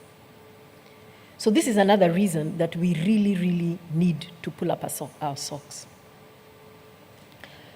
So you heard them mention and call me very many names. Let me give you a secret. Just call me the tea girl. That's what everybody calls me. I've built my business for over 3 decades. Straight from college, I tried to be employed for 9 months. I was an auditor. But I fired myself. I realized my passion was not there. I really wanted to get out and get into this world. But unfortunately, my family, typical traditional African family, take you to school wherever you wanted to go. I was in the UK, come back home, get married, get children, a dog, a farm, all the above. But I went against tradition, and when I quit, I didn't even ask for permission. I came home and said, I'm done. And they said, really? And they said, okay, since you are now the boss of you, I was in my 20s, you do you. And that was my day of reckoning. I couldn't even believe it. I couldn't believe that these people who had been right by my side all my life left me on my own. But I was so determined. And fortunately for me, I had a habit, or I had a mother who always kept saying, if you want to stand out in the world, don't do what everybody's doing. So I said, I want to develop something that nobody else has. And at the time of a family lunch, there was very dry table salt, very wet table salt. Actually, it was on a plate because there's no point of putting in the salt shaker. And I said, why don't we have free-flowing salt? Dry, you just shake it. And I think my mother looked at me and said, that's you. And so I went to a campus. We didn't live far from a campus. I went to a campus and I asked the professor, how do I make this? Because I think this can transform Kenya. And he explained to me. I went for some 3 quick lessons. For 3 weeks, he showed me how to do it. I got machinery. But remember, I had no business plan. I had no finances. So I came back home. And I said, I need finances. And that's when they said, when did you not realize that our work was done? Wow. So I went out into market, and I found a fund actually pretty similar to what the bank has now, the Dbn. It was a collateral-based fund by IFC. But they still needed some collateral. So what do I do now? So I went back home. And fortunately for me, and thank God for mothers, my mother, who's a serial entrepreneur, buckled down. After 3 weeks, she said, okay, I will give you a little bit. Of course, behind my father's back. And we'll see what you do with it. So I got this money, I went and bought my machinery, I bought my first product, and I started taking product to market. But immediately then, I knew I didn't have enough. I didn't know what to do, so I started writing checks. At the time, Dr. Tony, you'll not listen to this, but I started writing checks, and I knew I had no money. But it didn't matter. For me, what mattered is I started my business. So I went and I made my first product. I took it to the supermarket, did pretty well. Well, I got my first order. And then I went to a hotel because I said hotels are the ones that need dry table salt. And I went there and I gave them I got an order of 100 dozens. I didn't have the money. And now where I was buying, I couldn't write a check. Mark you, I wrote post-dated checks because I thought the money will come sometime. So I borrowed from my friend's mother. She gave me some money. I went and got this salt. Again, prepared it, took it to the supermarket, took it. My invoice was less than $300. I bought the salt for a ton of salt was $100. I sold a dozen for, surely there was no business there. That was my first realization of how clueless I was, almost disillusioned, but I couldn't give up. I was like, no. So within 3 weeks, I knew I have a problem. So I said, and then I asked the hotel, can you pay me now? Because I borrowed from a friend. And they said, no, we pay 90 days. I said, really? Really? What do I do now? So I said, they don't know me. And I went every single day, until hoping to wear them out. I didn't wear them out, but what I did do is I got another idea. Somebody told me the government had lifted a monopoly on tea. And his mother wanted some money because you buy at this price, you sell at this price. And I was like, wow. Remember, I had a problem. It took me 2 days to make that decision. I was in Mombasa. I got registered, and I came and I said, I'm going to package tea. And somebody asked me, do you know much about tea? I said, no, I'll learn. It's okay. And they gave me a very long lecture. The gentleman of the tea auction telling me, you are assuming this product. Tea is like wine. You have a tea taster. I said, don't worry, gentlemen, I will find out.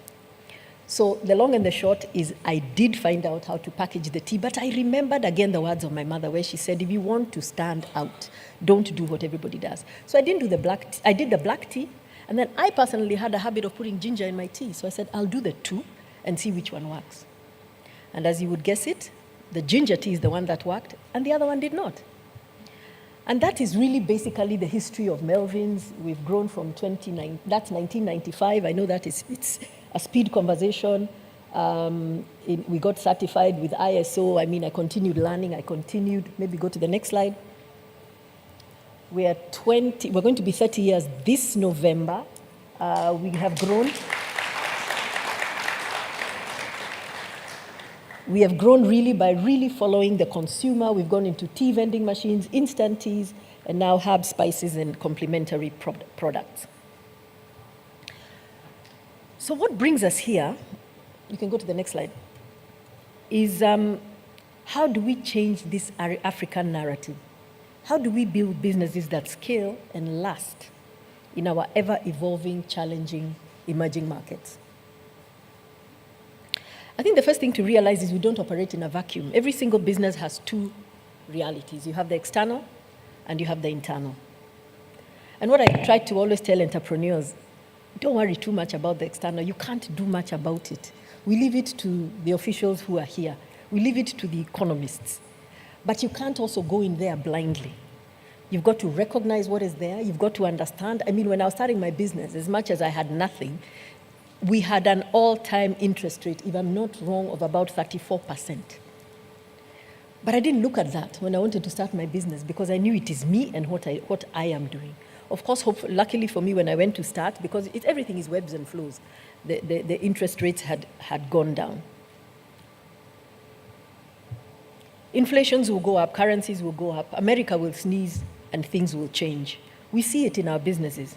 But don't give them the power they do not deserve. As an entrepreneur, let us focus, double down, and do that. Because for businesses that thrive are really the businesses which control what they can control. When COVID hit, and I'll give you an example, when COVID hit, the world stopped. Everybody went home. And I remember looking at the picture of Italy never left my mind. And I went and I called the team and I said, are we going home? And they asked, to do what? I said, to be safe. And they were like, let us be safe and have some money in the pocket. The family needs to eat. So we continued working during COVID. And so what did we do? Where was our customer? You guys were all at home. So we quickly turned on online. And we have an economy we call the do the economy, which is the motorbike delivering to you day and night. The supermarkets, we continued and we continued. And when guys came back to work, what did we do? Everybody said, no, we don't need the normal teas we used to buy in the offices, there's nobody here. So we came up with a tea vending machine. Instant tea, you press a button, you get your tea. And then what did that do? That tea, the instant tea, people started saying, can I carry it around? Yeah, actually. So we came out with sticks that you can actually carry around. I have these products, I think I'll put them near your desk and you could see them. So what I'm actually saying is for us to be able to survive, follow your consumer where they are, solve that problem, because this other one, guys, we cannot do much about it. However, as much as I say that, you can influence the external environment. And how we do it in Kenya, and I'm sure it's all over, is we have strong advocacy bodies. You heard I was the chair of the Kenya Association of Manufacturers. I joined them almost immediately. And they helped me. They helped me understand the markets. They helped me. And before governments would come up with anything, they would always have public participation. And you say, this law, this rule, this is not going to work for us. But again, collective advocacy, give it its time. But allow me to actually focus us today on our internal environment. This is where I see SMEs can actually grow themselves. Entrepreneurs love blaming the economy. Decades of research have actually shown that internal challenges are actually what bring businesses down. Unclear strategy and directions, weak foundations, poor systems, leadership gaps. Like they say, you cannot control the waves, but how our boat is built will determine whether we will ride those waves or we will sink. And I address this in 4 different areas. The first one is purpose.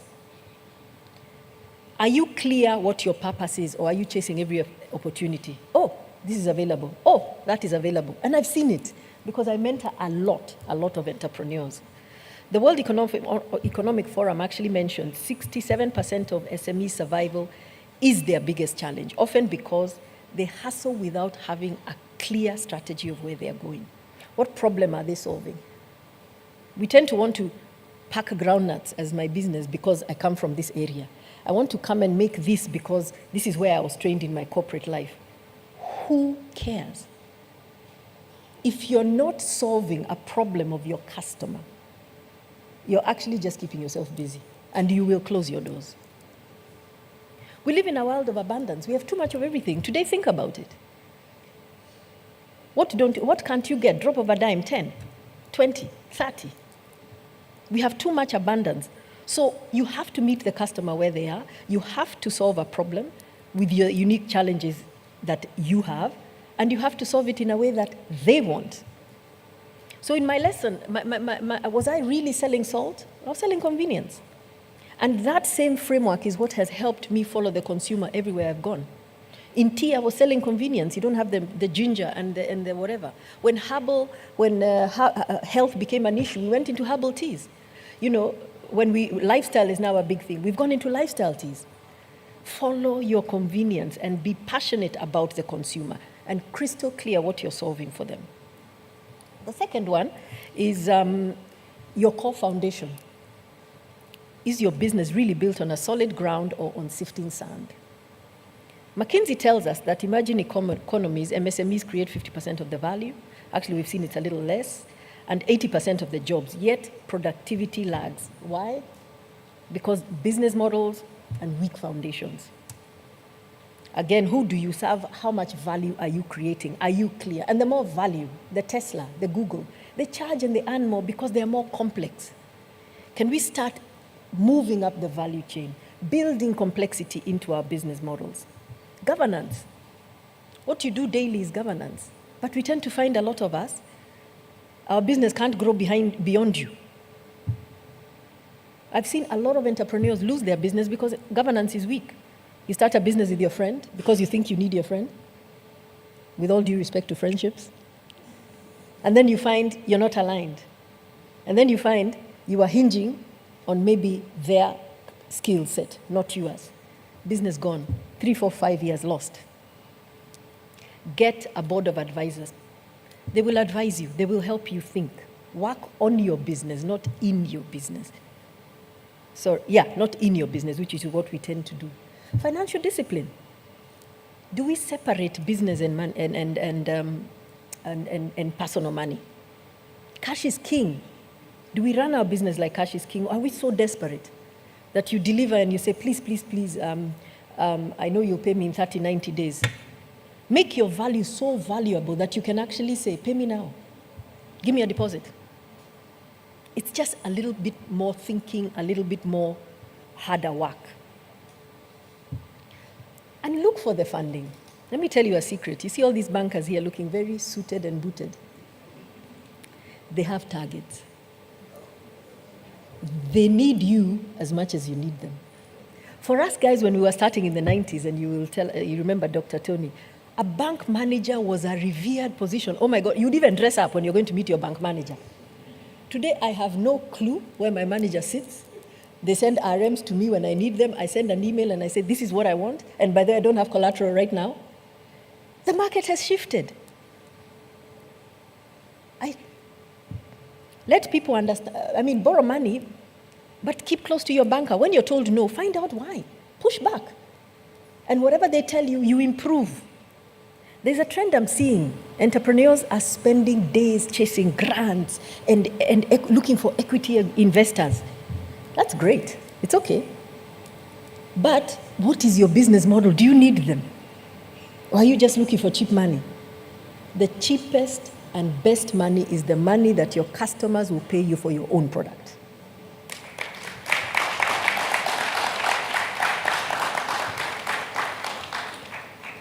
If you fundraise, make it count.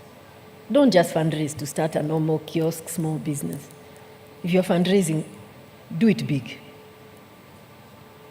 The third internal area that I say we can influence is systems and processes. And let me ask the entrepreneurs here, if you stepped away from your business 30 days, would you find it alive when you come back? I can already hear. Research on SMEs actually shows survival correlates to structured systems. How strong your systems are will actually decide how long and how solid your business will be. Systems are how you stop being the bottleneck. They reduce the chaos and you make them repeatable.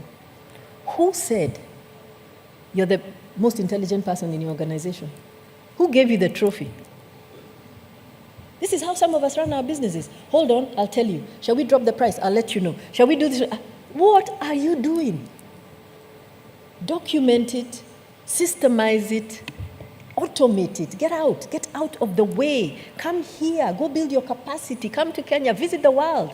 Open up your mind. This is how we are going to build large businesses. We're not going to build them by carrying the weight on our shoulders. You get burnout, it's real. I've been there. I used to take holidays at the end of the year where I don't do anything because I had so much burnout. Today, I could do a month easily, even a quarter.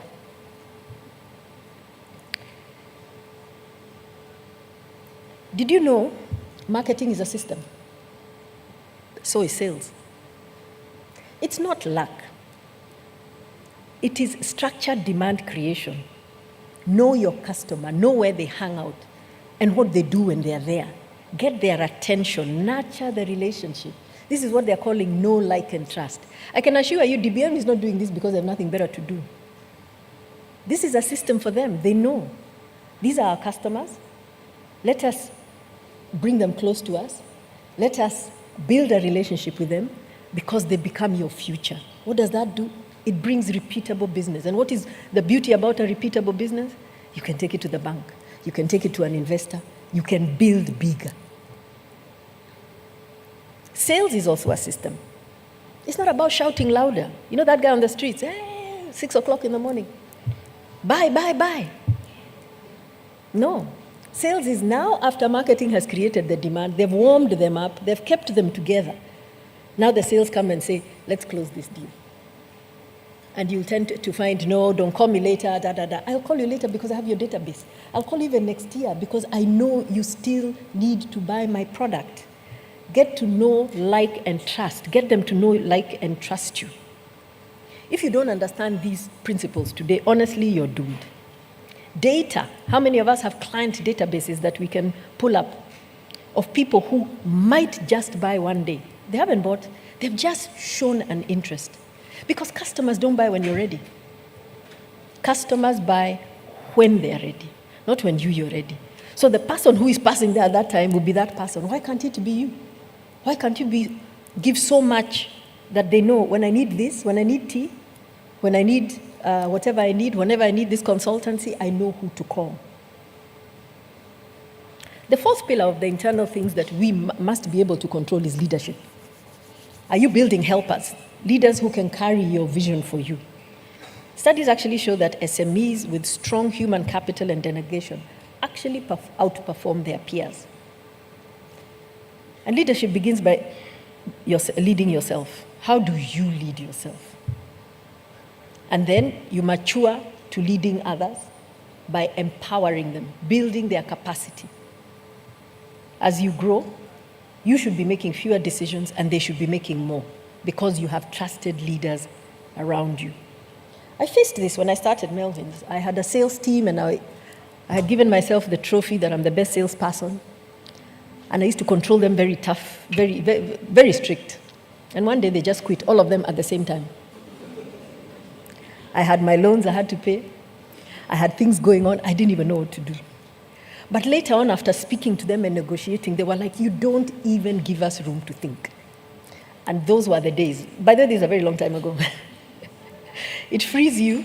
I mean, those are the days now. So what we did is we systemized. There's a great book called E-Myth by Dr. Gruber that you systemize, put everything away, automate it if you have to, like I said. And that's how I've been able to hold all the positions that I do despite running my business. Right now, I have a passion for building entrepreneurs. Again, I can do it because I have systems that work. As I come to a close, I don't want to close this discussion before we discuss mindset. What mindset, as an entrepreneur, do you bring to the room? Because when pressure rises, the mindset takes over.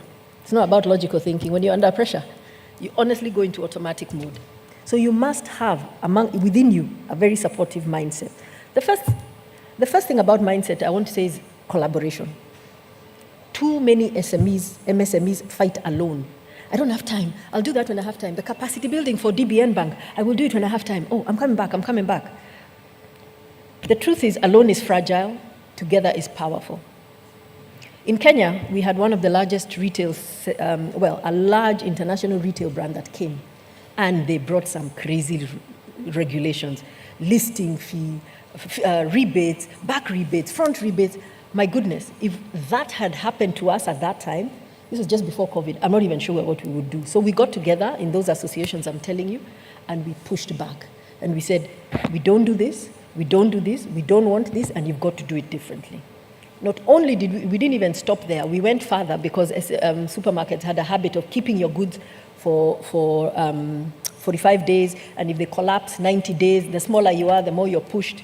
We came up with a prompt payment code, and we put it under competition authority. So today, if they bully us, we just go to competition authority and say, these guys are bullying us. Again, you cannot do that without collaboration. Tools like the DBN business portal, how many of us are using it? I want to argue it's underused. Why? Because we're busy. What are you busy doing if you're not only casting your vision? When you connect, you actually multiply. You learn from other people's mistakes, and you copy proven successes. You move faster. Guys, you can only grow to the level of knowledge that you have. You need other people, other experiences to give you more. Indonesia and Taiwan actually pooled their resources together and developed their exports so much, their SMEs so much, they were able to export a large percentage of their GDP. In India, the automotive giants actually worked with smaller suppliers. It's called supplier subcontracting through capacity building and everything. And what does that do? It immediately starts pulling up the SMEs, collaboration. If you live here with nothing else today, one more link, one more collaboration, work with people. My second point on collaboration is it's better a slice of the ocean than 100% of a pond.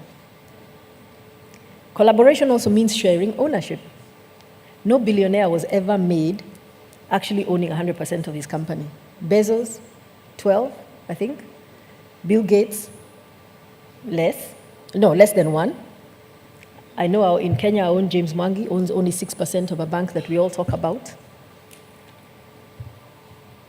If you were to sell 10% of your business for, let's say, 50 million naira, you instantly have a company that is 500 million naira, automatically. Take it to Dr. Tony. Will he not support you more? He will. Entrepreneurs, are we ready, or are we holding on tightly to small businesses? The second thing on mindset is courage. Growth is a choice. Don't wait for perfect conditions. They'll never come. I can tell you that for free. Most businesses stay small out of fear of the unknown, fear of taking a loan. And ladies, let me talk to you here now. What if? They've de-risked. Go in, you'll find a way. We have enough intelligence in the room to make it work. Of course, I'm not talking about careless risk. I'm talking about calculated risk. Growth and scaling needs intentionality. Courage is a muscle. The more you do, the more you grow. When I started, I couldn't even fire. I could hire, but I couldn't fire. So what I would do is, if I wanted somebody to go out, I would tell my mother, who was my silent partner, and she would come and do the firing. That's not even the worst thing. I couldn't come to work for 4 more days, just in case I find that person. But I've grown. Today I can hire and fire as needed to be. The other thing is a resilient mindset. If strategy is what we are calling the map, resilience is what I'm calling the engine. Guys, if I wore the scars of my 30 years on me, I'd be walking around here today like a mummy, in bandages, because the scars are many and they are deep. But you learn to forgive yourself. You learn to get over them. And how do you do this? I have what I call a PAL framework. You operate within your purpose. So when the blow comes, because it is coming, you're so clear that you're going to stay in your purpose, that you say, I'll live to fight another day. Sometimes you have to pivot and change, but because you're passionate, you will stay. Energy. Audit your energy. Don't do things that you don't like. Those are the ones that you delegate fastest. And then, so make sure you do things that make you happy. Adaptability, learn to be adaptable. Relational. Develop what I call a personal board of directors. People around you. They could be your friends. They could be the most craziest friend who just makes you laugh. That's okay. But that is what keeps you whatever. And laughter. Learn to laugh and forgive yourself, like I said. There's something I had wanted to show you, but I don't know if you have the slide before that, maybe. I'm not sure about the slide. But when I started my black tea, I think I told you about that. I did the ginger tea, which took off because it was different. And then I couldn't crack the black tea market. Now, the black tea market was 99% of the market, so I had to crack it. I tried 5 times in 15 years, 5. I changed the name, I changed the design, I changed the marketing, but I did not quit. Why? Because I knew I had to crack it. And today, we cracked it maybe 15 years ago. We got we matched the product to look like the flavored tea, so that one took off, and then we even came up with a gold premium, and that one took off. So my message is about just not letting things put you down. And as I conclude, I want us to ask ourselves, as I conclude, I just want to summarize. How do we win this war of building our SMEs from small to large to global? Because we can. Number 1, read the outside world, the external. Don't wait for policy to settle, it will never settle. But double down and do your work. Join associations and influence policy if you have to. Number 2, build your internal capacity. Clarity of purpose, foundation, systems, leadership, do it. And number 3, show up with the right mindset. Collaborate, choose courage, build resilience. Like I said, it's like a muscle. It's not the biggest who actually thrive. It's the most adaptable. And maybe that is what has given me my 30 years. So, ladies and gentlemen, I want to leave you with a challenge. In the next 30 days, what will you change? What will you address? Start there and continue every other month developing something different. I have actually written a book on those principles that I was sharing. It will be at the back. Obviously, I didn't bring enough, but anybody wanting to know more about that, that's there. My legacy, because I've done 30 years of in the grind. Now I want to sit back, but continue. I'm the one who still gives the vision. This is where Melvin's is going. We are now going global, and we've made some strides. I also coach and mentor entrepreneurs with a program I call Scale Mastery, because I do want to see businesses scale.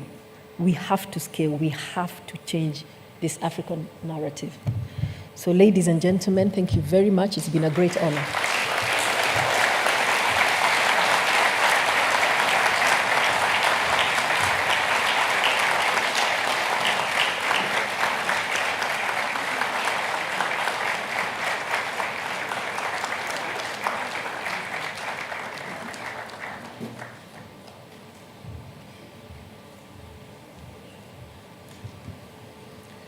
Special guest of honor, very distinguished guests, ladies and gentlemen. Listening to our keynote speaker, Ms. Mutahi, has shown to us that a keynote speech does not have to have all those things that bore you to death. That all you need is your personal story. I teach public speaking, and I know that storytelling is one of the most powerful gifts that Africans have. And so to start with her personal story, we literally were eating out of her hands. We heard about her scars and how she doesn't carry them on her shoulder. We heard about being prepared. You don't have to be. We learned that you must have a foundation and you must collaborate, because to go together with other people is one of the most important things. We learned that we have to focus and thrive. Context, compliance, capacity, collaborations. We learned that you have to have purpose and to enjoy what you do. And that you can take a jump even if you don't have anything at the other end. And without funding, she took a jump first into salt, then she went into tea with no knowledge whatsoever. And because it was a passion, she thrived. It's like having a conversation with your bibi or your nyanya, which is grandmother in Swahili. We have listened to her share her friendship, her knowledge, her passion, and give us a 30-day challenge. Ms. Mutahi, what an incredible keynote speech. A round of applause for her, please.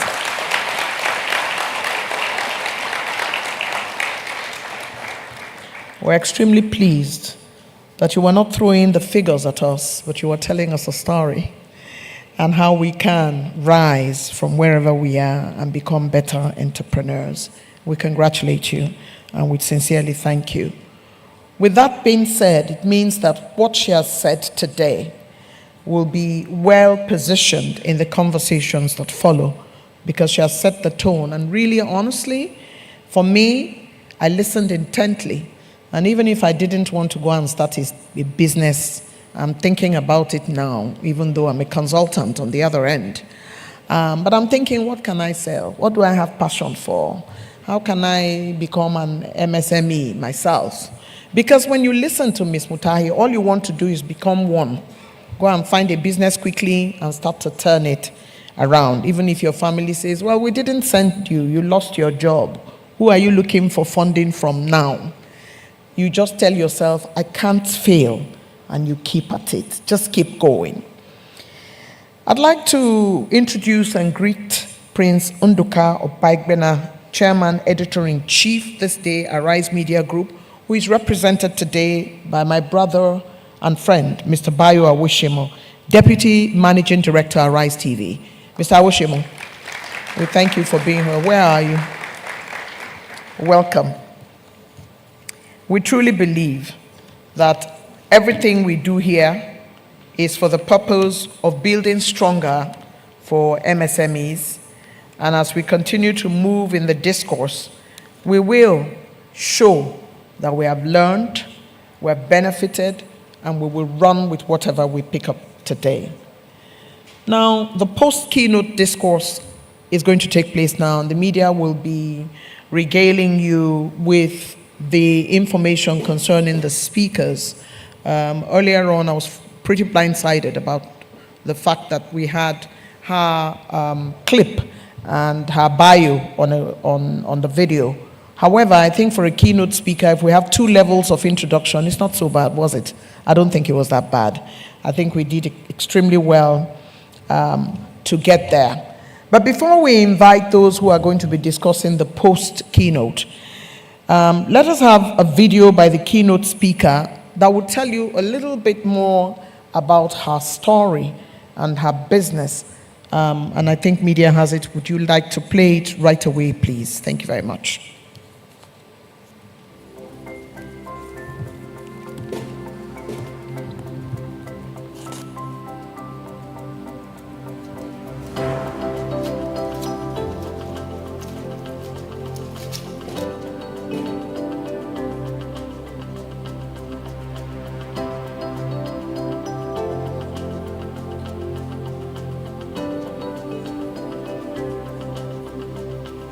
So Melvin Marsh was actually a company I created straight after college. I guess having grown up in these fields and grown up with tea, it remained close to my heart. And Kenyan tea at the time was available in the market, but was really only just packaged as bland Kenyan tea. So Melvin's tea came out and we decided to flavor the tea. So we'd take our tea and add naturally ground herbs and spices into the tea and package it ready for the customer. Well, tea impact touches about 10% of the Kenyan population. If you look at the whole value chain. So if you look at when you're growing the tea, the laborers come in, you're able to pay them, they're able to actually pluck right all year round because it's not a seasonal crop. So it has its ebbs and flows, but right all year round, they're able to educate the children, take them to school, and you tend to find once somebody begins plucking tea, they do not move. They stay there and they age with the tea, meaning the tea actually gives them enough revenue to actually live off as a country. I would like to share some of this Kenyan magic with the rest of the world. as Melvin's Tea continues to package single-sourced Kenyan tea from the farm directly to the shelves and to the consumers globally. In effect, this will actually continue to uplift the lives of the farmer, their families, and the whole ecosystem surrounding the tea, which actually is over 10% of the Kenyan population that actually derives its livelihood around our tea crop. Enjoy the perfect cup of Melvin's Tea, 2 leaves and above, in your cup, in your home.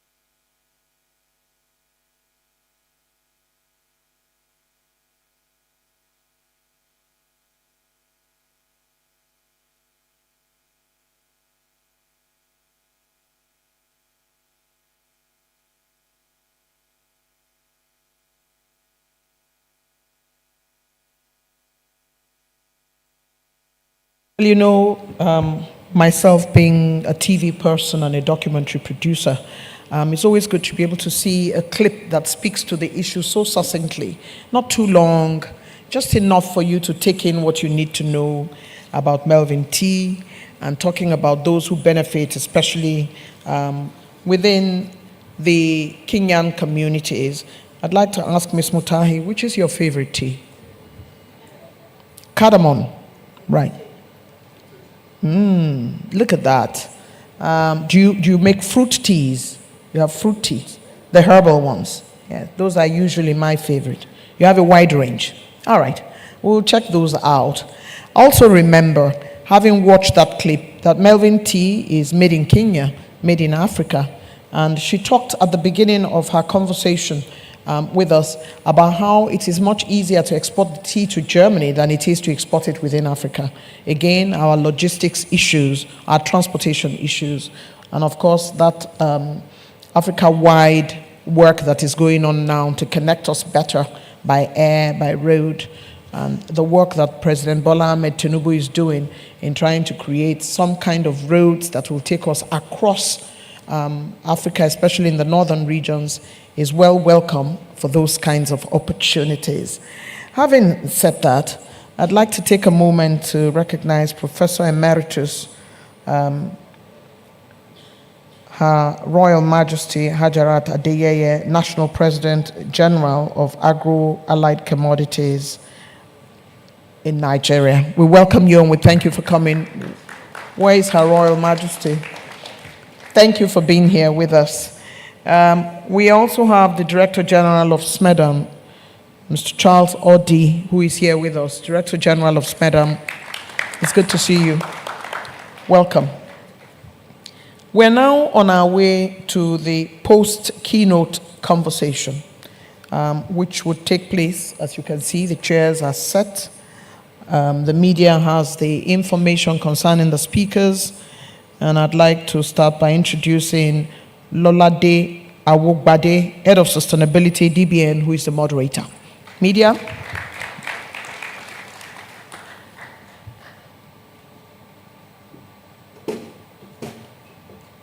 Morning, good luck.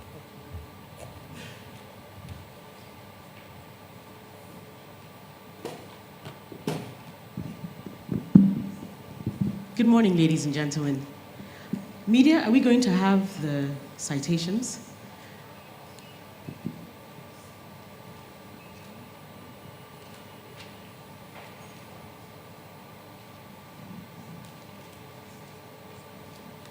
Jelani Aliyu. Jelani Aliyu is an internationally celebrated automotive designer, renowned for his groundbreaking work at General Motors, where he designed vehicles including the Chevrolet Bolt electric car, which transformed global perceptions of renewable energy mobility. He later served as Director General of Nigeria's National Automotive Design and Development Council, where he pioneered electric vehicle assembly, solar-powered charging stations, and national training centers. Today, he leads Jelani Aliyu Consulting in Qatar, shaping futuristic industrial and automotive design for Africa and beyond. He is also a mentor, sustainability advocate, and passionate ambassador for Nigeria's innovation potential. Ladies and gentlemen, please welcome Jelani Aliyu.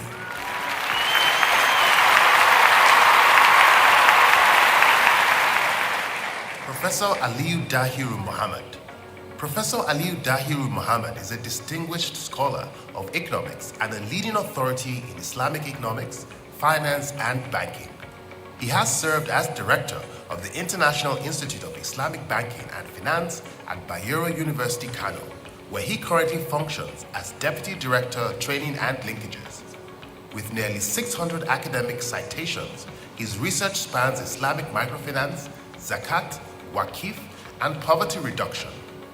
Educated at Bayero University, Kano, and the International Islamic University, Malaysia, he is a recipient of the Faculty of Economics Best Student Award for Doctor of Economics. Ladies and gentlemen, please welcome Professor Aliyu Dahiru Muhammad.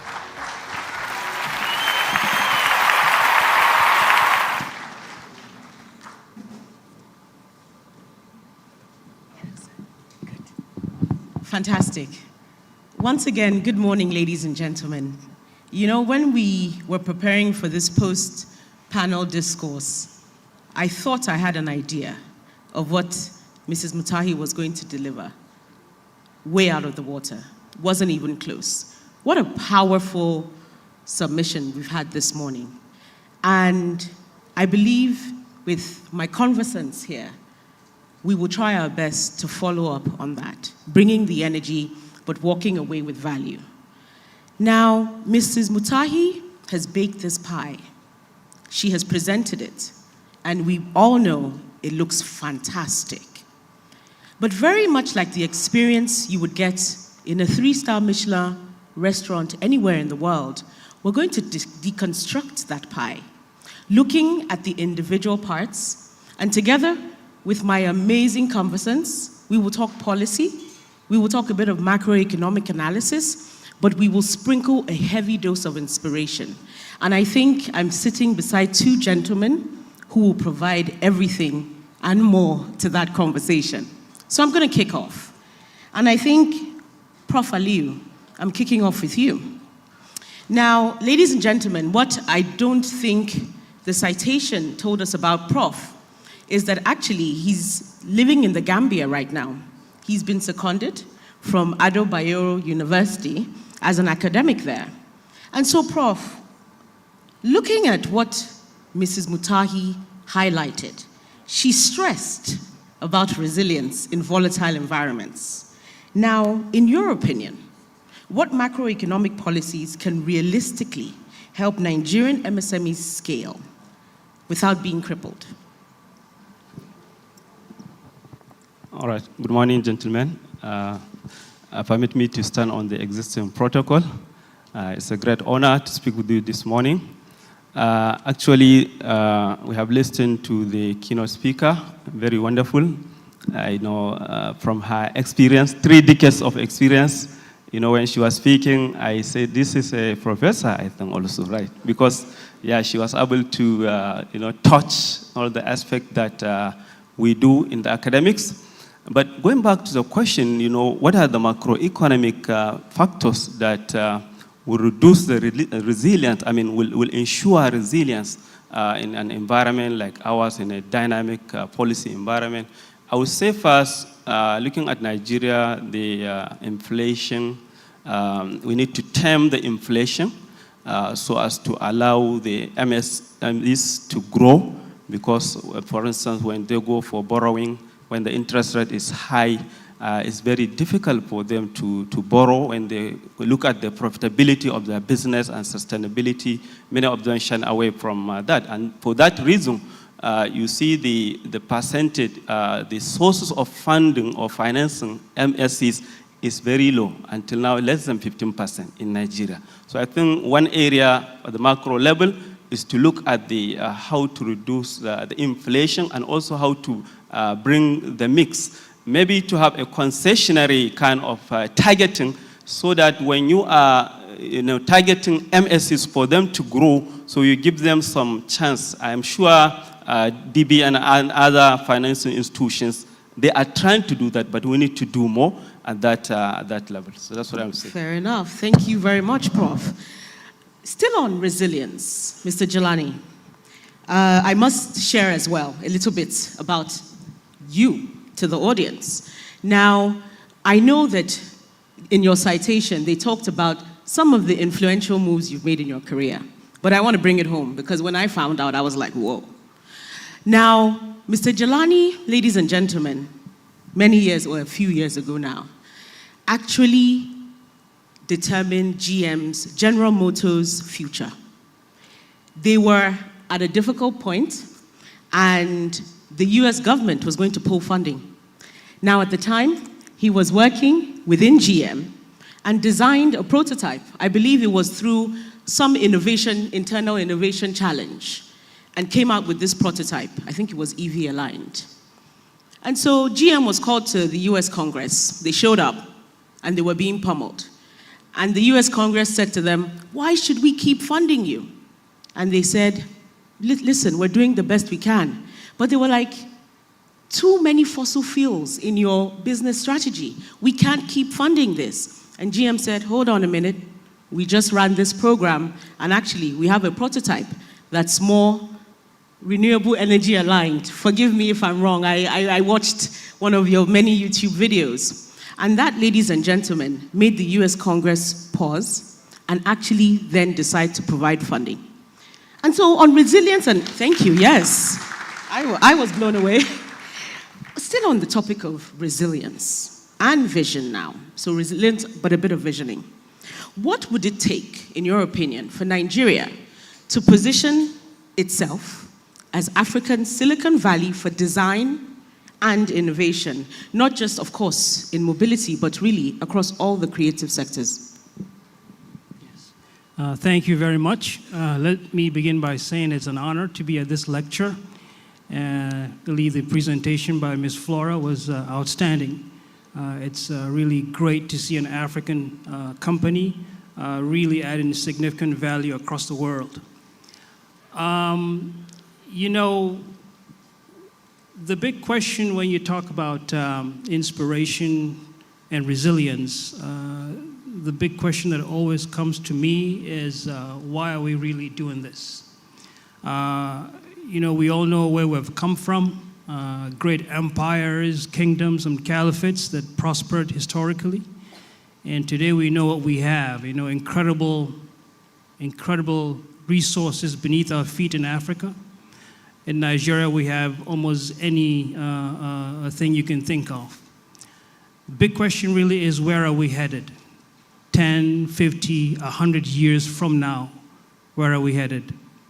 You look around and you know there's a couple of countries doing some amazing stuff. If these countries are, if we're walking in Nigeria, these countries are running. So the natural tendency would be, how do we get inspired to also run? But I'd say no. I think we should not only run, we should fly. We should really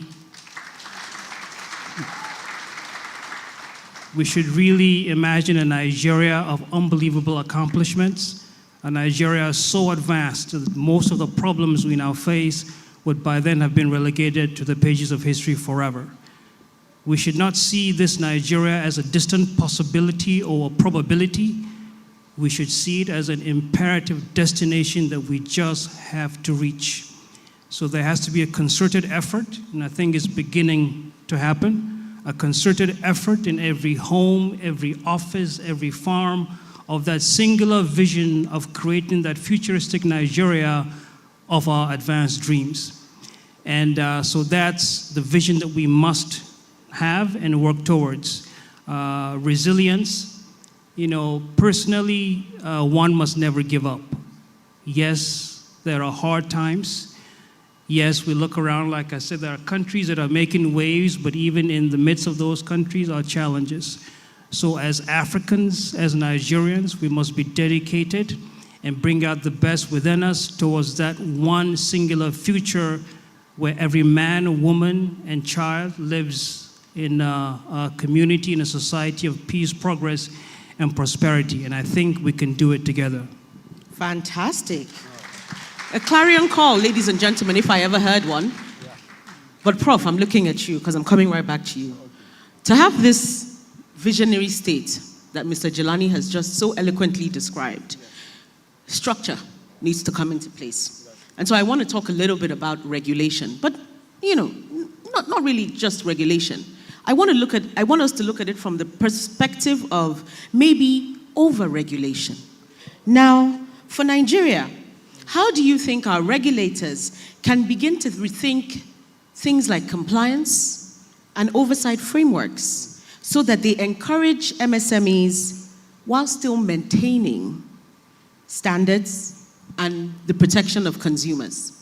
All right, thank you. This is a beautiful question. Regarding regulation, I think we should not over-regulate. We should actually try to be risk-based regulation. Try to see which sector is having higher risks and which sector is having lower risks. You understand? So if, for instance, in finance, or let's say pharmacy, where it deals with medicine, where it deals with food safety, for instance, this, you need to make sure everything is okay and fine. Okay, so perhaps we can target those and ensure, but other sectors, you need to look into them. Maybe things like, cotton and clothes, shoes, wearings, and so you can look at them, and the regulation don't over-regulate. In other words, one size fits all does not work. Try to look at the risk analysis, make risk analysis of each sector, especially for the MSEs, micro and small enterprises, so that you don't over-regulate. Otherwise, many of them, every year, many MSEs are born and others are dying. Why they are dying? Like the Joseph St. Peter has talked about, creative destruction. Every year, you see that when you come with innovation, it gives opportunity to some MSEs to grow, but others will die. But the most important thing is to look at the net analysis, what the net benefit, how many have grown and how many have died, right? So you want it to be positive so that it will generate employment, it will add to the economy, it will grow the sector, and then the resilience we are talking about, it will just, for Nigerians, I think just like my colleague, my brother has said, Nigerians are very resilient.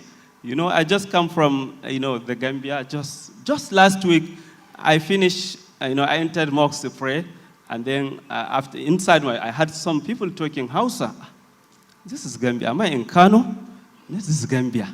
Okay, after I finished, then I look around, I look back, then I saw a young guy, I said, Salaam alaikum, how are you?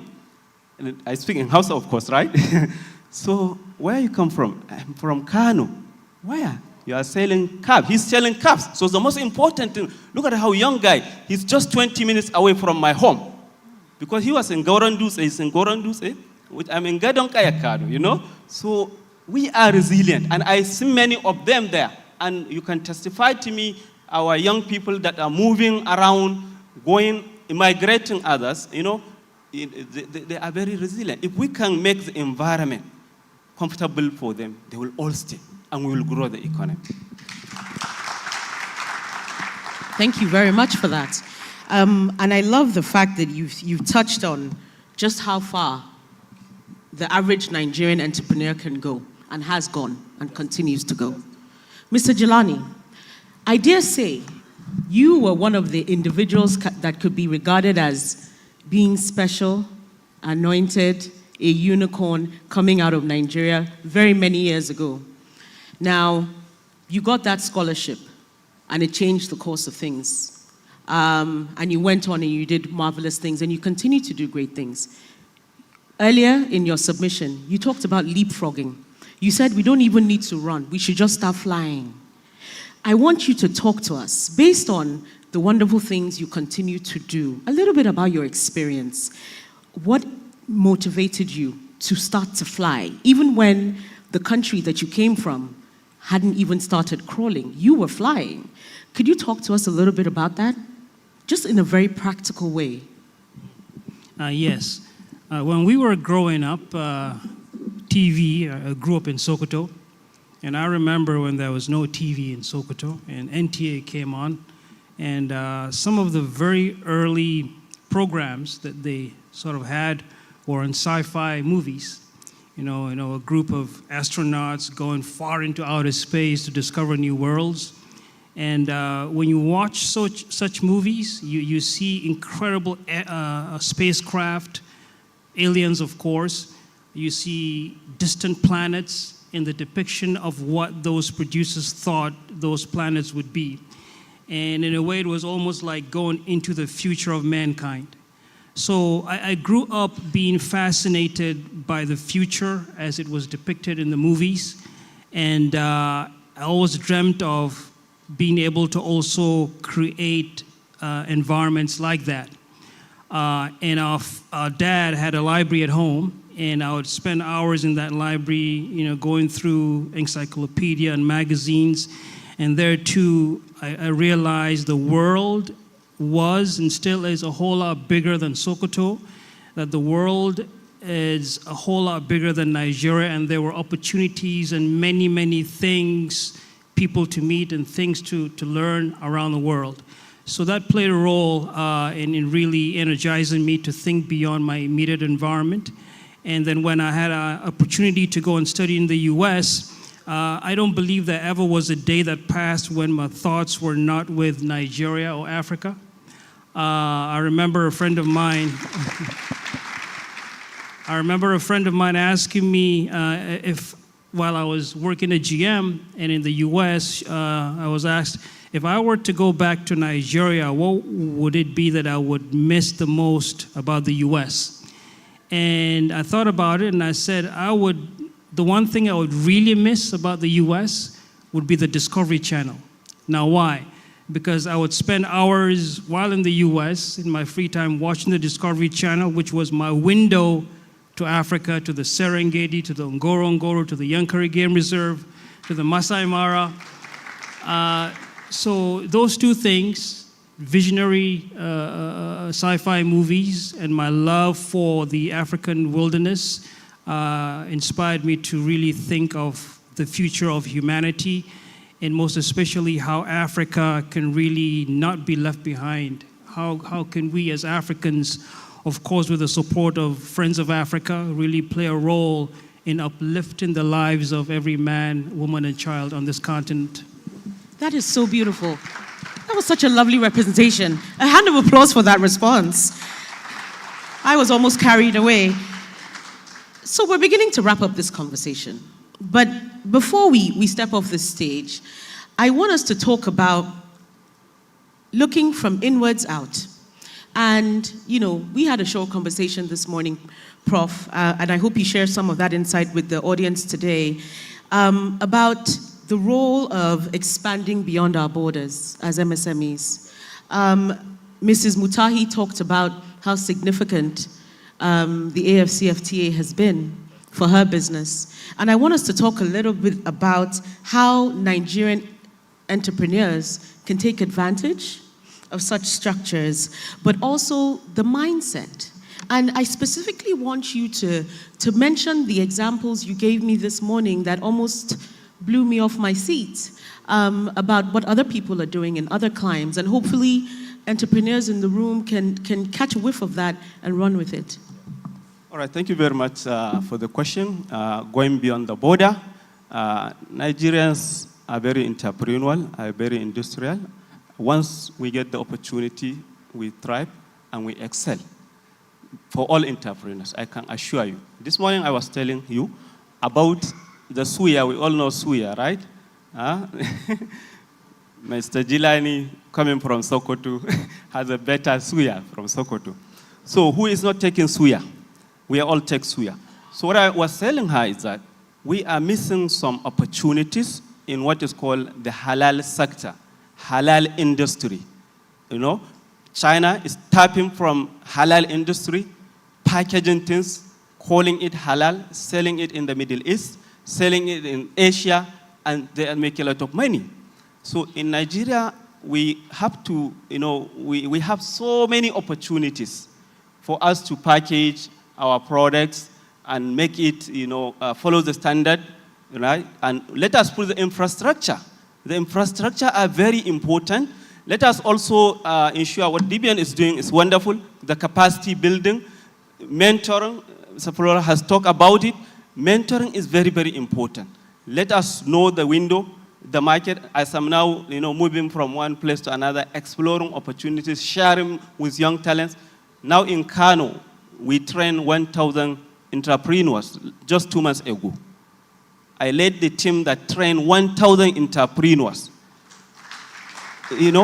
And imagine, we didn't get any funding from it. Well, it was when after the training, when some philanthropists saw what we are doing. One Muslim person said, I'm going to give you my zakah for this year to distribute to these people. Zakah is Islamic tax, which a Muslim who has the money has to pay every year. So he gave us 20 million naira. And another person gave us 10 million naira. Then we got additional, one of the Islamic banks gave us 2 million, we added up, and we distributed to 500 entrepreneurs. The money is still not there. So we are guiding them, and when you see the products they are making, shoes, bags, pillow, bed sheets, and other things, confectionery, solar repair, and so many things. So this kind of thing we need to really, replicate it, and so that we can satisfy our home demand, home needs, and we can export it to neighboring countries. Fantastic. That's what I think. Well done. Fantastic. Well done. And Mr. Jelani, a few last words from you.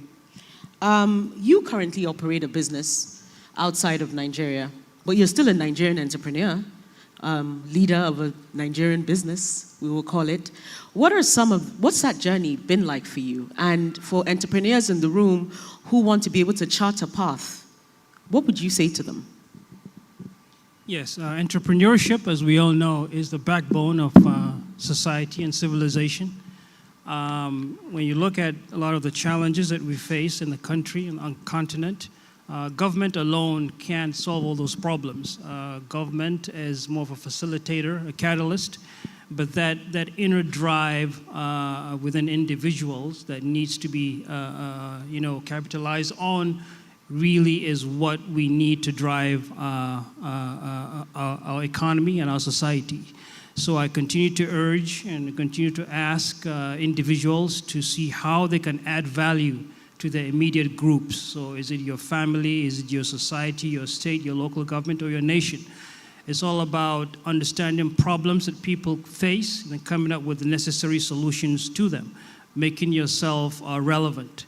The consultancy I have in Qatar as a result of my passion to continue to see how do I add value at a very advanced level to Nigeria and Africa. So what we do is we work with clients to understand their challenges and identify solutions from around the world that can be introduced into Nigeria. And also with my background in automotive design, we're working towards designing specific vehicles that would add value to Nigeria and to wherever those applications need to be. Like I said, I really love this nation. I love this continent. I love the people of Nigeria and Africa. And I believe we must do all that we can to identify how we can move this continent forward, whether within the country or without. To identify friends of Nigeria from around the world that we can collaborate and work with to further uplift the lives of all citizens here. Well, thank you very much. Thank you very much. Ladies and gentlemen, that brings us, our conversation here this morning, to a short close. And I say short close because there's still more after this session. But I do hope that you have seen this pie deconstructed, equal parts motivation, knowledge, policy design, regulation maybe, and that I hope that as we walk off the stage this morning, we leave behind maybe the spark of a thought or the ability to identify that muscle called courage. Thank you very much for your time. We really appreciate you. Thank you, gentlemen.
Absolutely, ma.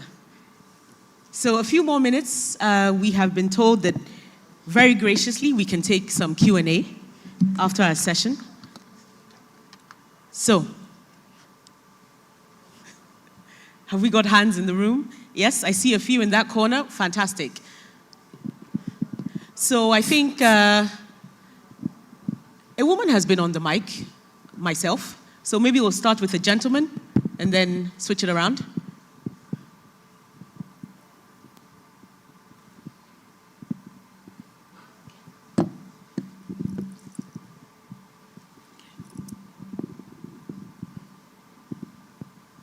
Can we take the first question, please? Please choose a gentleman. There are many hands up. The gentleman in white, Babariga. Can he be given a mic so he doesn't have to come to the front?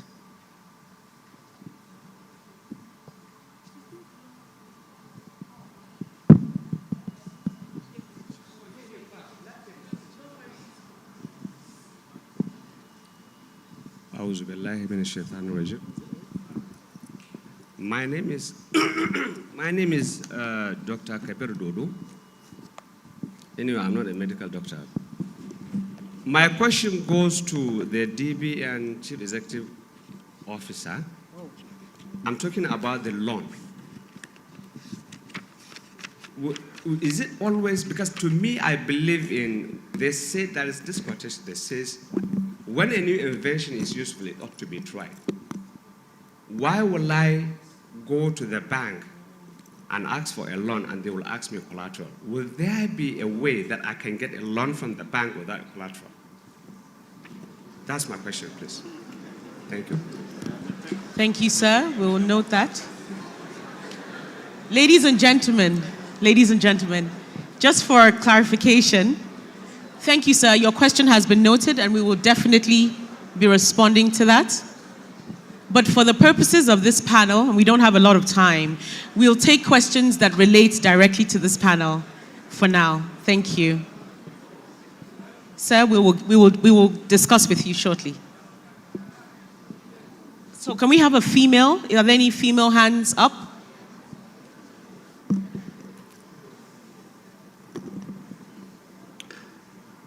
Good afternoon. My name is Akoshile Fuluke. Professor Aliyu spoke about us exporting our goods. I do made in Nigerian fabrics at Jure. So I want him to maybe enlighten us on how we can go about exporting our indigenous fabric outside Nigeria. Thank you. I think we'll take another question just for time. Okay. Okay. Thank you. Good afternoon, everyone. My name is Usman Sagir Galadima, and my questions go straight to the panelists. How can policymakers make sure that there is stability in irregularities in case of any sudden changes, maybe in government policy or change of government because of the instability of administration?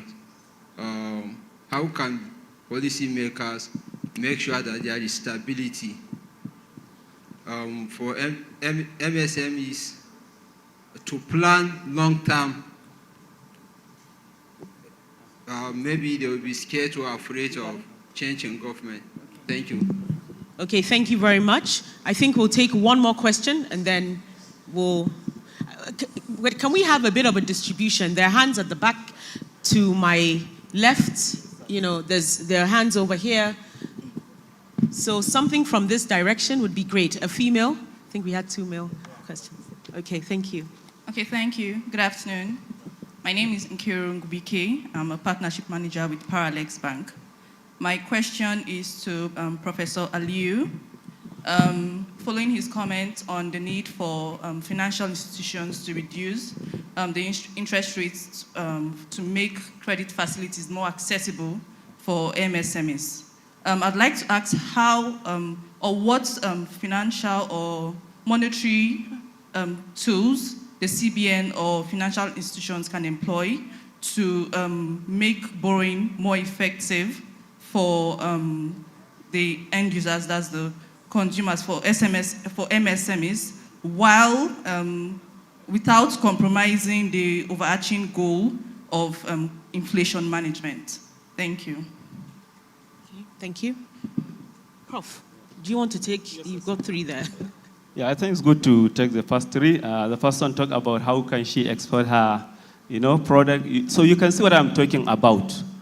Anybody that, able to join this forum, by now he should know, what are the opportunities, like where to sell my product, not only inside the country. So in other words, we need to create more awareness and to open more centers, what I call one solution center, one-stop center, whereby if you go, okay, I know there is NEPZA, Nigerian Export Processing Zone, wherever you come from, they are in virtually all states of Nigeria. You just need to identify where you come from, and then you go and, tender your question or what do you have. They can even guide you on how to ensure the standard product of what we are doing. So I think that should be the answer, but we need to create more awareness and we need to have more collaboration with business partners. We need to maybe in financial institutions open desks to explain, because banks, I don't think it's time for banks to be partners for businesses, for MSCs. Let them guide them. It's not only banking, just keeping money withdrawing, but also they need to guide the customers. So I think that way will go a long way in creating the necessary awareness on where to sell my product. This is what I see in Asia. I stay in Malaysia for almost 9 years, and a woman in house, she can export product to China, to Qatar, to Saudi Arabia, just cookies and other things. So I think we need to move to the next level, and I think, like my friend has said, we have started to see the changes, and we need to go fast. So that's the first one. The second question is that how government can ensure stability. Yeah, of course, this is the central bank and other regulators.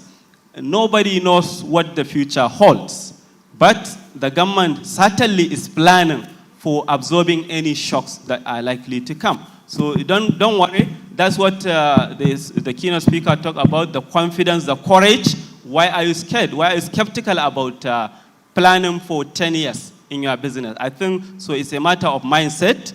Do not be afraid. Just venture into it.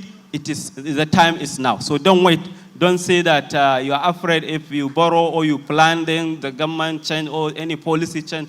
You don't know what the future holds, and no one knows. But just have the courage, have the confidence, have the ability to start your business and go ahead. The last question, she asks about financial institutions, how to ensure balance, how to ensure the monetary, if the government wants to control inflation, that is not conflicting with the monetary goal or the national goal. I think it's a matter of having the right mix, right? You don't want to allow the inflation to be so high. At the same time, the other variables include unemployment and things like that. So of course, the regulators know very much how to do that. Why we are saying that inflation is high? Let's say now we are talking about 20%. 20% is on the high side. If you borrow, if MPR is 20%, monetary policy rate, and then you go to the banks, they charge you 25%, sometimes 30%. And then what business will you invest and get 50, 40%? It's very difficult. So, but if the MPR is, relatively cheaper or low, on the low side, and then the banks can get it at lower rate, and then you can borrow at lower rate, then you can be able to make profit and celebrate, and you sustain your business. So that's what I would say for now. Thank you, Prof. So I think, can we take 2 more questions, maybe? Okay, so maybe a bit more than 2. They will advise me. But I know there's a lady in a green scarf on this side that's had her hand raised up for quite a while. So we'll take a question from there. I'm really trying not to be partial. Oh, upstairs, of course. We'll take this gentleman in white upstairs. We'll take you as the second question.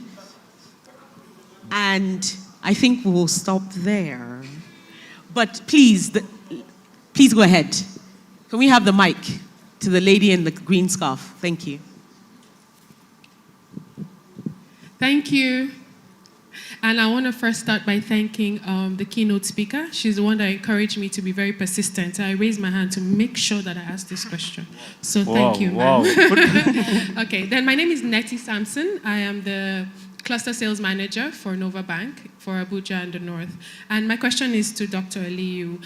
I really loved, or should I say I was very moved when you talked about every Nigerian person, home, school, office, business, even government institution having one mindset. And that mindset is to push Nigeria's goods, Nigeria's understanding, our policy and our culture to the highest level. So if we're to start a movement to get that to happen, what would be the first step? And if steps have already been taken, how then can we pull all our resources together to make sure we have a unified channel, a unified journey to get to this stage? Because that is what would take us higher in our GDP and every other area that Nigeria has to offer. Thank you. Thank you.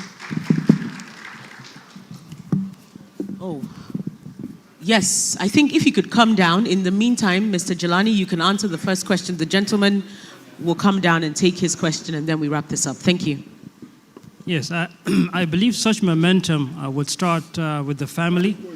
I think the family is the main platform where such psyche needs to be.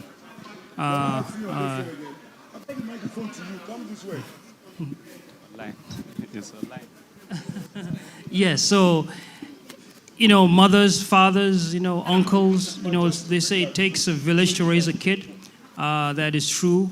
So such thinking of positivity and vision need to start with the family, and then also move on to schools, especially primary schools, so that by that stage in their lives, children begin to have that vision of that singular purpose.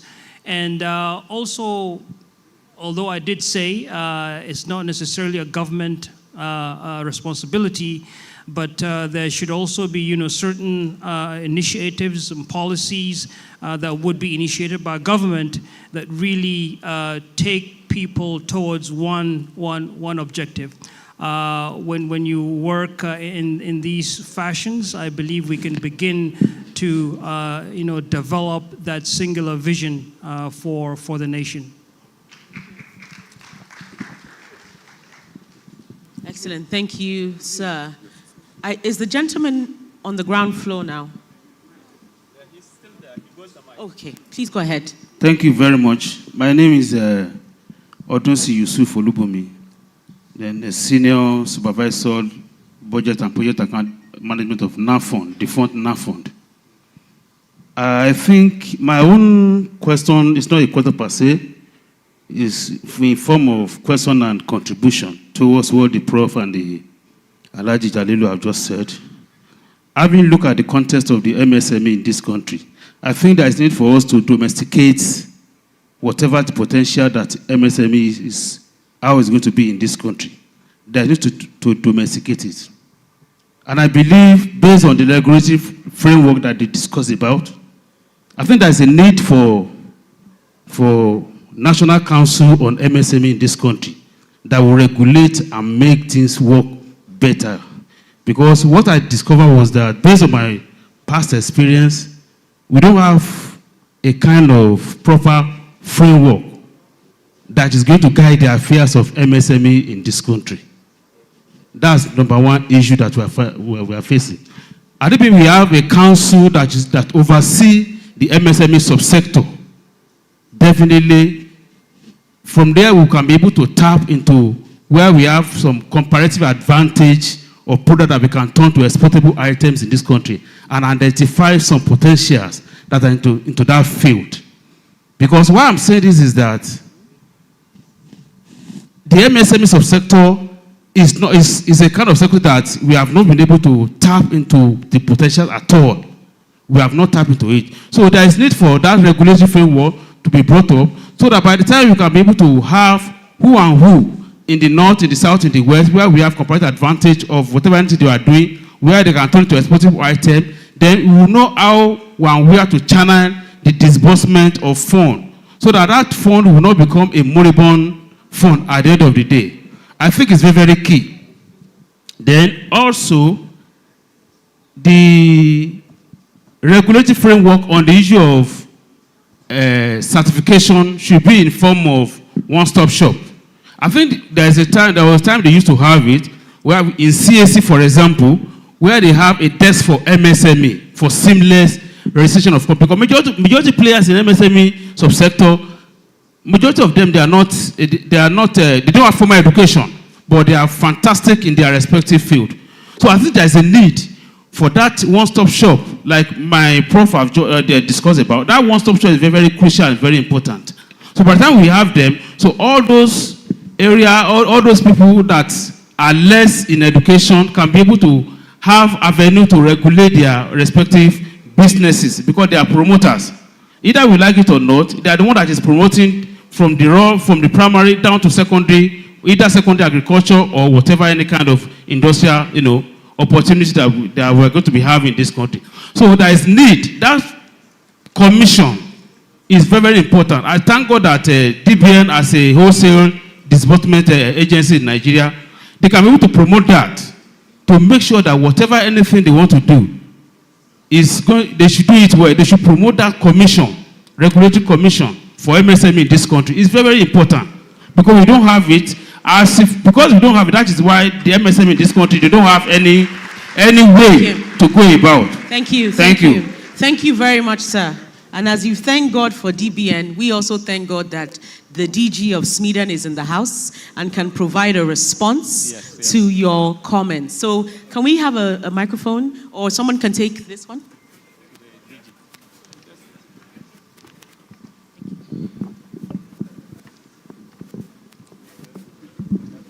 Thank you. Please allow me to stand on already established protocols. Good morning, everyone. Sorry, good afternoon, everyone. Just to buttress some points. Firstly, we have an MSME Council. There's the National MSME Council, chaired by His Excellency, the Vice President Kashim Shettima, Senator Kashim Shettima. And this council actually meets every quarter. And so what we do is we have institutionalized the council, and members of this, the high table, the MD of DBN, the MD of Nexem, and different other heads of government parastatals are members of this council. And we try to tackle SME problems. The council actually starts from the states.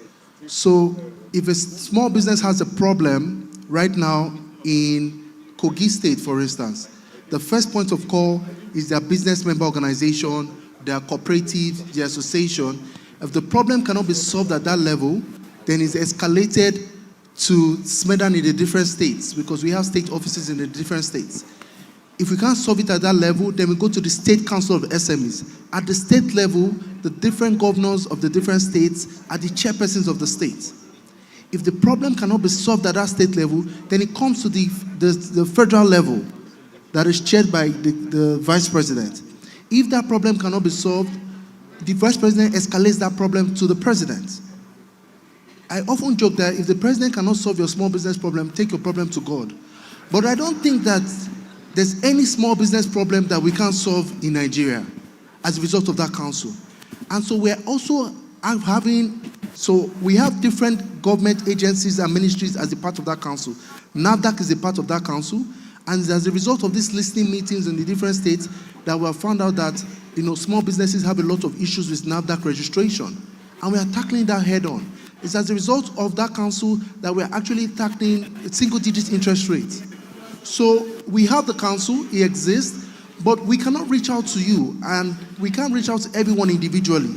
So my ask as a result of this is that please, as we go out, let us register as clusters, as cooperatives, as associations.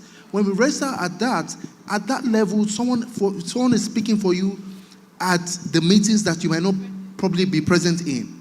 So as we live out here, let us understand the cluster that we belong to, the association we belong to, the small business groups we belong to, because we currently, on a periodic meetings, have meetings with these business member organizations. We also have the one-stop shop in our different states. So for instance, only last week, we solved the problem for CAC. And tomorrow, we're going to announce free CAC registration for 250,000 micro businesses across Nigeria. But how do we come as a result of that? It's because we attend your listening meetings, we are listening to you. If you are not in those meetings, we cannot actually solve your problems. We have a policy that guides the MSME sector for every 5 years. That policy expires this year.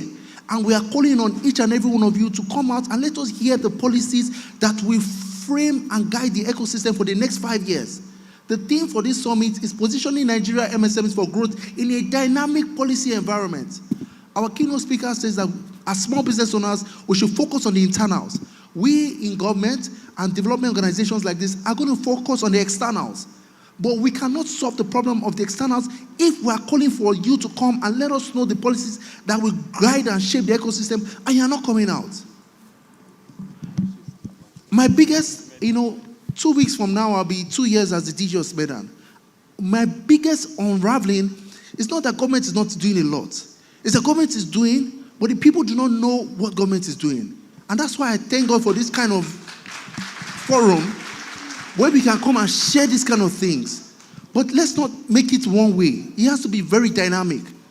We need to hear from you. Because only when we hear from you that we can develop ecosystem policies that will move the ecosystem forward. Each and every one of us are players in this ecosystem. And it's time for us to be very active players. Thank you. God Thank bless. you, sir. Thank you very much, sir. Thank you. Just a note. Unfortunately, we have to wrap up this segment now, but I have been told that there is a Q&A form being passed around the hall. Please note your questions down, and they will be attended to. We thank you. Thank you, dear conversants, and thank you, audience, for this Q&A.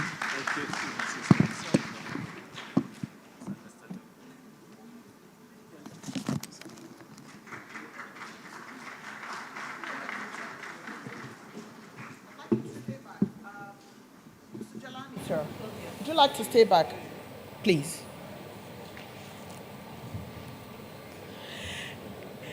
For history purposes, we would need the managing director to be in this picture, so we remember that this happened here. Fantastic.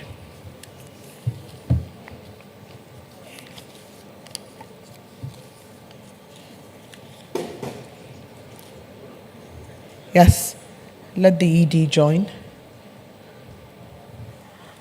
That is the picture framed in history of that post-keynote discourse that has been so elegantly managed by Lolade Awogbade, head of sustainability of DBN. And both Professor Aliyu and Mr. Jelani Aliyu, both Aliyus at some point, have done a great job of responding and answering to the questions that Lolade has put forward and those that members of the audience have also put forward. I'd like us to have a shout out to NTA, which is my home where I retired as an executive director.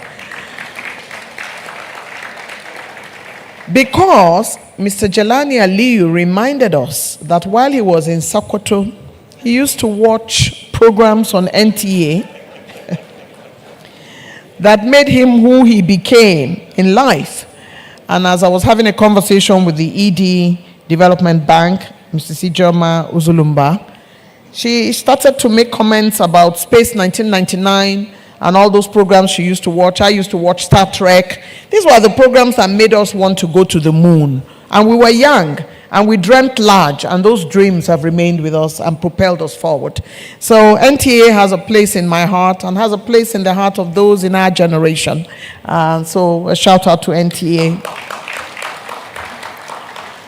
It just goes to show that what is in the mind of a child what you put in the mind of a child is what takes us all forward. Professor from BUK, who is now serving his time outside Nigeria, as is Mr. Jelani, serving his time also outside Nigeria, shows us that our exports continue to carry the flag of Nigeria wherever they go. Let's hear a round of applause for that post-discourse. We truly appreciate you. Is it my eyes, or do we have some managing directors in the room that have not been recognized? I'd like to say that every CEO, every stakeholder is very important to us, and we would like to show by a hand clap that we appreciate you all for being here. Thank you very much. Nigeria should not run, but fly. A destination that all of us should carry in our heart, the Nigeria of our dreams. I think that is the crucible of what we took away from that conversation. Distinguished ladies and gentlemen, we had some Twitter, now known as X, information that came through within the last 24, 48 hours that indicates that, there are quite a number of people who still struggle with what DBN does. And so we have it on good authority that some persons are saying that they don't know who DBN disbursed money to.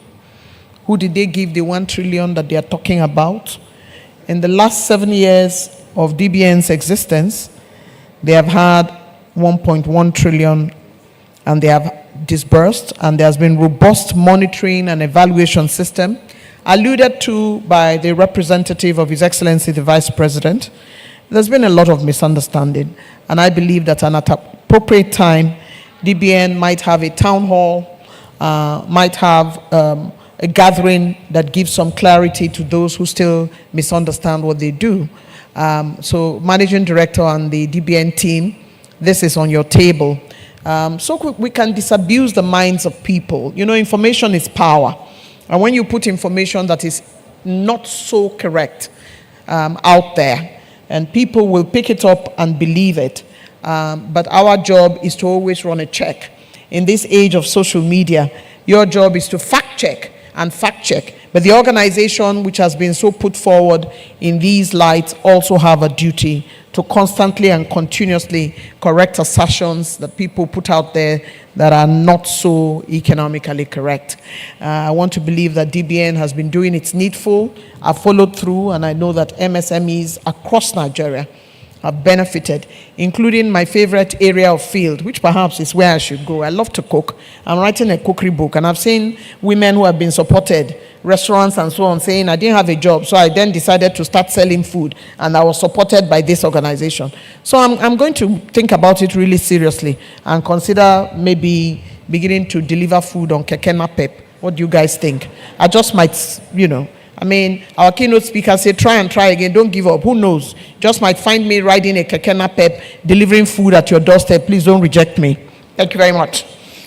Thank you. And so they say every time you talk, you need to give a break for the brain to absorb the talk, and then to put a little bit of lightness in it so that the brain can absorb it properly. For us creatives, we always know how to go take a break and come back to all the brilliant discourse that we have had today. Permit me now to please invite for a spoken word presentation, Beta Productions. At this time, please come forward. Let's hear from you. And as they make their way forward, we want to thank the DG Smidan for opening up that information to all those who are interested in hearing about what would happen with MSMEs. Is there a council? And immediately the DG Smidan explained that you don't know that there is one. If you don't talk to us about the kind of policies you want that would affect you, we can't be talking to you by ourselves, and we are not hearing from you. Please, MSMEs, listen to the DG of Smidan, listen to the Managing Director of Development Bank, all our keynote speakers, and all our speakers who have spoken about how best to take your business forward. Time for entertainment.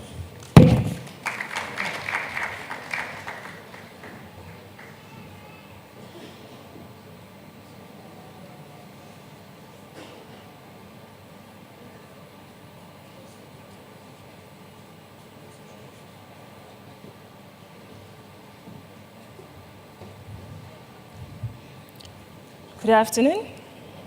My name is Diana Modeme, and I will be entertaining you with a little bit of spoken word. From Aba to Yaba, Sokoto to Makurdi, Port Harcourt to Kano, Lafia to Abuja, every corner hums with enterprise. The Nigerian story, not written in oil, but in the hands of dreamers. Dreamers like Ekanim, she grows tomatoes in her backyard. Chinedu, the Obioma, he stitches futures in his fashion house. Zainab, she wakes before the dawn, preparing zobo, selling chicken and turkey from her cold room. Wenga, he's on location. Camera, rolling, Mama puts dishes, rice and beans. Dry pepper stew with small meat and pomo. In the barber shops and salons, secrets fly with clippers and curls. At the bakeries, we queue for bread, fresh from the oven, steam rising like prayers. But you see, these are more than small businesses. They carry the nation on their backs. They educate, innovate, employ. From sunrise to streetlight, the hustle never sleeps. In every grind, the Nigerian soul speaks. So tell me, what is small about hands that feed millions? Just yesterday, fuel subsidy softened the blow. Today, subsidy is gone. Just like that. New taxes, new rules, sometimes like Nollywood. Sudden, dramatic, sharp. Fuel goes up, transport, rent, bus bills, all at once. But you see, winds are not walls. And Dbn, they turn those winds into sails. They don't just offer loans, they give lifelines. They don't just front survival, they fuel growth. They whisper to every entrepreneur, dream bigger. We have got you. You see, from the Womenpreneur program, Ekanem built her first greenhouse. And now, she controls irrigation with tech, monitors her soil with ease, exports tomatoes to Ghana. Yes, so tomatoes from Niger. Chinedu, the Obioma. His designs now stretch from Cairo to Rio, Tokyo to Mexico. Dbn's MSME Academy showed him how to certify, to export, and to scale. But these are not just stories. They are proof Dbn made them dare, believe, network. But let's not forget, the real heroes are here today. You, business owners, for daring to dream. You, government, for turning policies into possibilities. You are the storytellers of our economy, writing this nation's next chapter. Because if MSME can do so much with little, imagine what they can do with more. Dbn, mighty in impact, bringing funding, training, partnerships, turning challenges into opportunities, one enterprise at a time. So please, when you leave here today, remember this. Every market store is a boardroom. Every Danfo boss is a business plan waiting for wings. Every mama put is a masterclass in demand and supply. Every hustle is history in motion. Every small shop is a seed of greatness. Because with Dbn, with all of us, the future of Nigerians MSME is unstoppable. Thank you.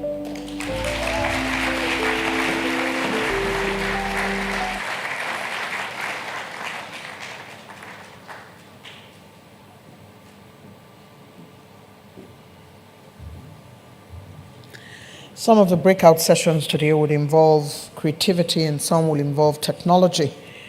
Like I said at the beginning of our intervention when we kicked off this Dbn Annual Lecture 2025, I talked about how creativity and technology have taken Nigeria much further than we would have been, and how young people are truly the ones driving it. Our poet performer from Beta Productions has shown that you can put DBN in a poem and get away with it. You can put MSME in a poem and get away with it. I'm a poet, so I know how these things can be driven. It's always wonderful to see a poet performer from Nigeria carry our Nigerian attitude and do with whatever they have been given such glorious interpretation of everything that they have been given. Let's give her another round of applause. She did really well. At this point in time, we're going to the fireside chat. You're live at the Nigerian Hilton for the Dbn Annual Lecture 2025, and you have been listening to some of the most phenomenal speakers today bring to the table how to position Nigerian MSMEs for growth in a dynamic policy environment, which is the theme. And now we go to invite the moderator for the fireside chat, Ayodele Ojoshipe, Head of Business Development, DBN. Give him a round of applause as he makes his way.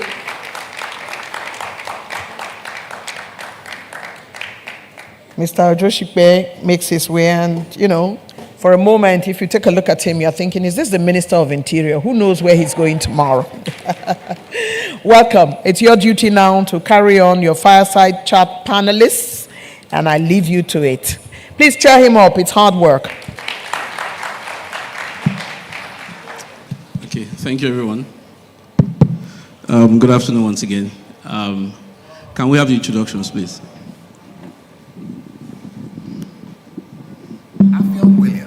Affion Williams is the founder and CEO of Real Fruit, Nigeria's largest fruit processing, packaging, and distribution company.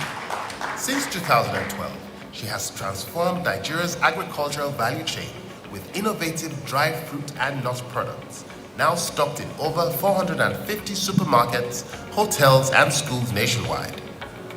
A graduate of the University of Witwatersrand and alumna of Stanford Graduate School of Business, she previously worked as portfolio manager at Endeavour South Africa before returning home to pioneer Real Fruit. Her work has created jobs, strengthened local agriculture, and positioned Nigeria as a hub for healthy snacking innovation. Ladies and gentlemen, please welcome Affion Williams.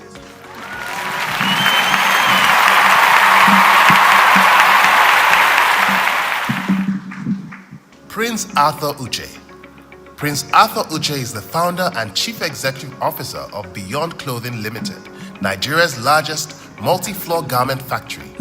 Trained as a lawyer, he boldly left legal practice to pursue his passion in fashion, beginning as an apprentice in Aba before building one of Africa's most remarkable garment enterprises. After formal training at the Enterprise Development Center, he scaled his business to international standards, producing thousands of garments daily and showcasing Made in Nigeria, Made in Aba at global exhibitions in London and beyond. A mentor and nation builder, he inspires young entrepreneurs with his story of courage, vision, and resilience. Ladies and gentlemen, please welcome Prince Arthur Uche.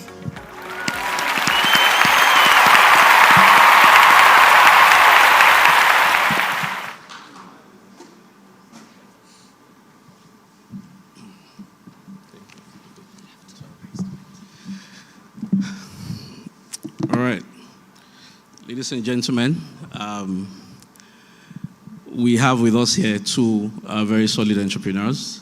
So we'll be listening to them, hearing from them, gleaning experiences from them, and also, taking those learnings to grow our businesses as entrepreneurs. And for me, I think the conversation so far has been quite insightful and illuminating. Please, can we give a round of applause to the other panel and our keynote speaker as well? Yeah. For me, entrepreneurs are the life of the nation. They are first responders to unemployment, first responders to poverty elevation, first responders to hunger reduction. And they do a lot, a whole lot, to keep their businesses running. You see, all these things we've talked about, the policy environment, the ever-changing dynamism of the environment that we are operating in, and all the factors that affect MSMEs, there's something very instructive that the keynote speaker spoke to. She said MSMEs need to look inward as well. It sounds so cliche, but that looking inward can be the difference between the sustainability of a business and the death of that business. They could easily be toast if they don't look inwards. Because the external environment is creating shocks internally that if they are not open to, if their eyes are not there, they could easily be out of business. And I'll share a quick story because part of the feedback we've also gotten is that we don't tell our MSME stories enough. There was this MSME that I was banking at some point, and for about maybe 2 weeks, we couldn't reach her. And by the time we reached her, she told a story. And that what happened was she had an issue in her business. She runs a beverage trading business in Lagos, in Idumota, Lagos. She has a warehouse and she has a shop. By personal policy, she will resume in her warehouse at 7 a.m. in the morning every day, work there till 4 p.m., and then go straight to the shop to close with our staff, just so that our eyes are on the business. But unknown to her, a lot was happening right under her nose and she didn't see it.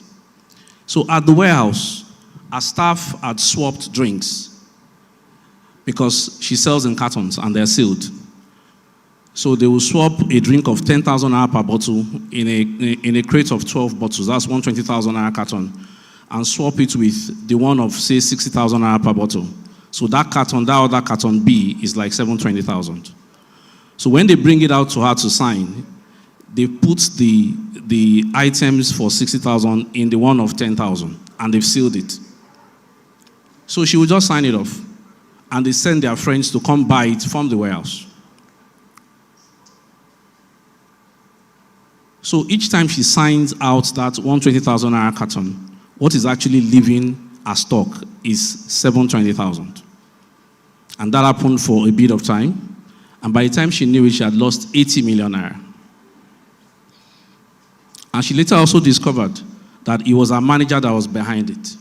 And in fact, he was paying double the salary that she was paying her staff.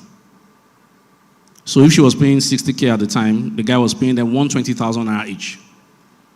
So our employee became the employer of our employees. But this businesswoman saw it on time because she looked inward. She kept checking her systems. That is how important that point is. Very important. And that is why today we'll be hearing more from the MSMEs. They are the ones that face the brunt directly. And I'll be starting with you, Alfyong. Well done for the great job you're doing. You left South Africa, right? I can draw a strong corollary between your story and that of our keynote speaker.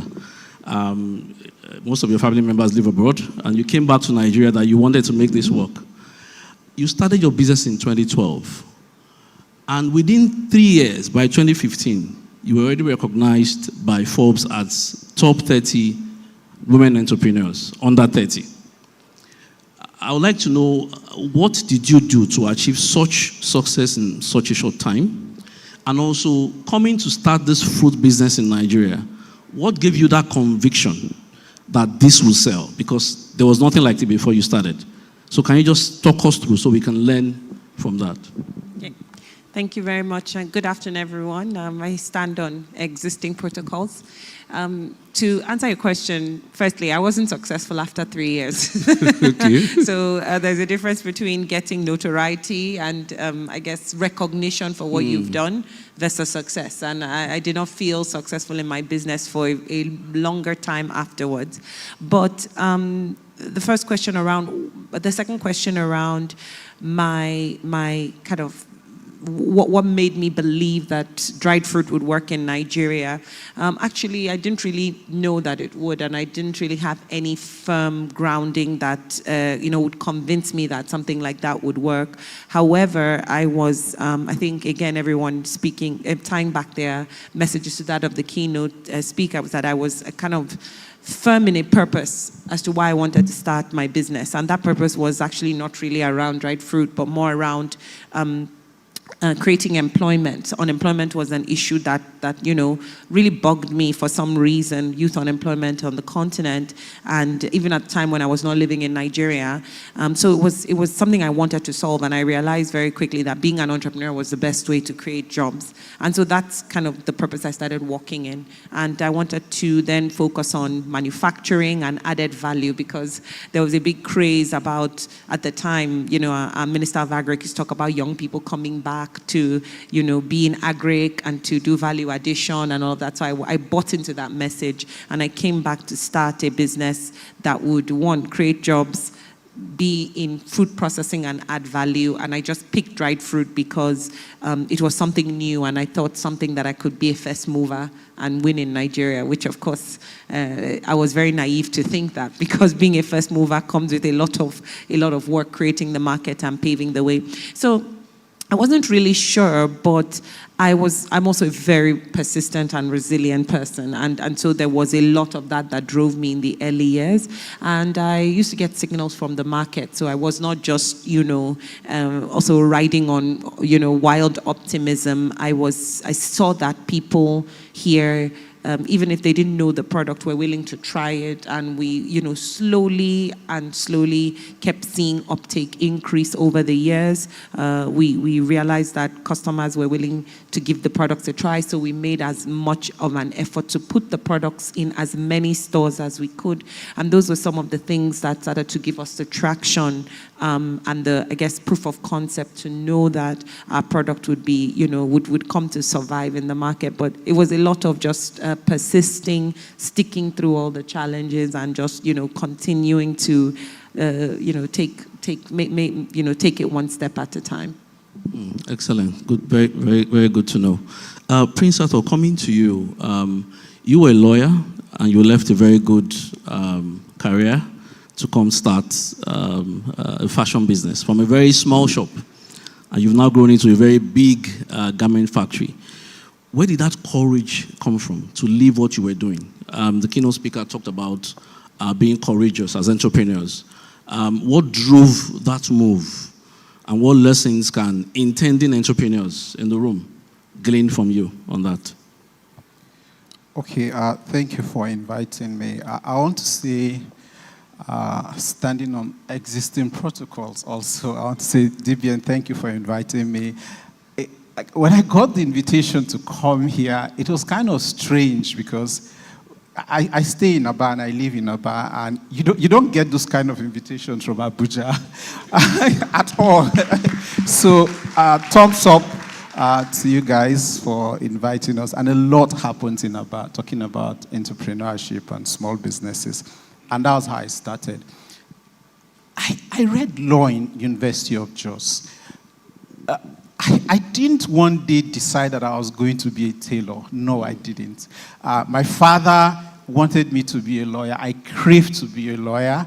But somehow, things happened when I was in the university. Because of my background, where I come from, in terms of finances at home, my dad didn't have the kind of money that could make me comfortable in school. So I'll always go back to Aba, buy Aba-made clothes, whether it's boxers, whether it's bed sheets, sell to students. And I was doing that just to survive, really. But I was also into politics, student politics, Aluta and all of that. So by 400 level, I was elected as President Law Student Society. And so I got kind of radicalized, and started pushing all those Aluta stuffs and led demonstrations. So I was rusticated. Not only was I rusticated, I was arrested, I was locked up, and I was handed over my rustication letter in my 400 level. So in one day, I lost my status as student, I lost my prestigious position as President Law Student Society, and I lost everything. So while in detention, I came to the realization that I might never be a lawyer again. I told myself my life will never be a waste. I know how to sell clothes. My mom used to be a seamstress. I learned how to sew a bit when I was at home with my mom. If I never get back to school again, I will go back to Aba, I will learn how to sew, and I will become a tailor. When I made that decision, I never knew that I had prophesied about my future. Luckily for me, things happened. Abacha died, and were let out, and one thing, we're charged to court, of course, and rusticated out of school. But after 1 year, we came back to school. I graduated, but I couldn't go to law school. I went to law school and I was rejected. I was rejected because I had a case of criminal charge of demonstration, kidnapping, and all of that. So law school said, you're not fit and proper, we cannot admit you. So I went back home, but it was the best rejection of my life. And I want to say this. When things happen to you as an entrepreneur, as a big businessman, in life generally, always look within your crisis and say, how can I turn my crisis into something valuable? So for me, I went back to Aba and I just threw myself into apprenticeship of learning how to sew because I had no other option in life. So I learned how to sew for that 1 year. But I didn't give up. 1 year after, I went back to law school and I started making my cases because when we were taken to court, yes, but eventually we were discharged and acquitted, and all of that. So I gave them all my evidences and they took me back. I went back to law school, Enugu Law School, but I had made up my mind. This was what I was going to do. The moment I came back out of law school and I was called to bar, I went back to Aba and I started Beyond Clothing from day one. I never looked back. And that is what has taken us to where we are today. So I'll say crisis led me to sewing. Such a strong story. I mean, this is about taking charge of your own life. And that's just what he did. And look at where he is today. Well done. That's a very inspiring story. Coming back to you, Afyong, you said earlier that it wasn't easy starting, right? So I want to get your story on funding. I read some of your posts where you said it took you about 9 years, right, to raise funding. So you eventually raised $3 million US. In 2021, but the story was really tough.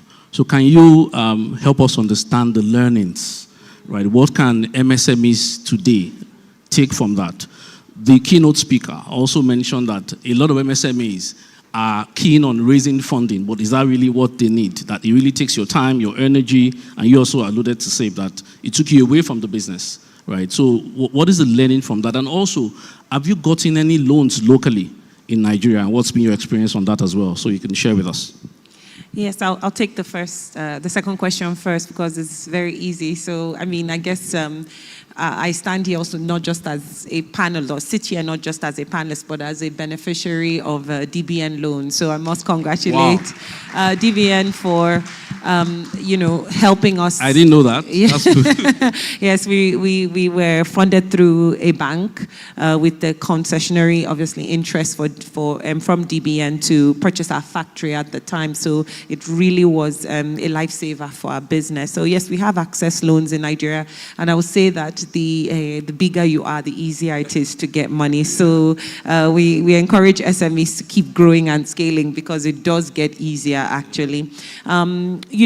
Just my funding journey has started from the fact that I had a big dream from day one. I wanted to own a factory, so I always knew that I needed a lot of money. And I, of course, had no proof of concept of my business, no proof of market. So in the early days, after bootstrapping as much as I could, etc., I would start writing all these big pitch decks. Of course, you go to local banks and things like that, and you immediately know you're X'd out because you don't have collateral. So I didn't even bother with that for a while. But trying to raise funding I was always putting up these big plans. I needed money for a factory. I need money for all this kind of scale. And investors really did not believe me because I didn't have the track record to demonstrate that. I would, spend a lot of time putting presentations together, and I would get rejection after rejection after rejection. So I had to wake up to the fact that I needed to, change my strategy around how to raise money. And what I would do, instead of trying to raise a lot of money, would be to raise small amounts of money from either high net worth individuals, which is why I believe the power of networking is very, very important to entrepreneurs. I can't stress that enough as a value that, or a skill rather, that entrepreneurs must become expert at. Your network is truly your net worth, yes. And so I was able to start convincing people to give me small amounts, $5,000, $10,000, and I would take that and meet smaller and shorter term milestones. And that plan was more successful for me because I did not need to wait to raise this big amount of money. But what it did for us was keep us going. We bootstrapped for 9-10 years with a little money. There was a lot of years of not getting paid and things like that. But really, when I changed strategy, I was really more successful at convincing people to give me smaller amounts of money to achieve certain milestones versus this big plan. And the main reason I was successful was because of me. And I'm not saying that to brag, but just to say that people were able to judge the amount of effort that I was putting into my business, my commitment, my resilience, my persistence. This is how I was able to raise money from people who didn't know me. Till today, I have people who I raise money from I've never met in my life. But it was because I demonstrated how committed I am. I mean, this is the first, similarly to you, I moved back to Nigeria and I have run my company since the day I came back. I've not done anything different. It's my 13th year and I'm still at it. So that I think persistence really feeds off on people, and I believe that people want to support others who they believe are very serious,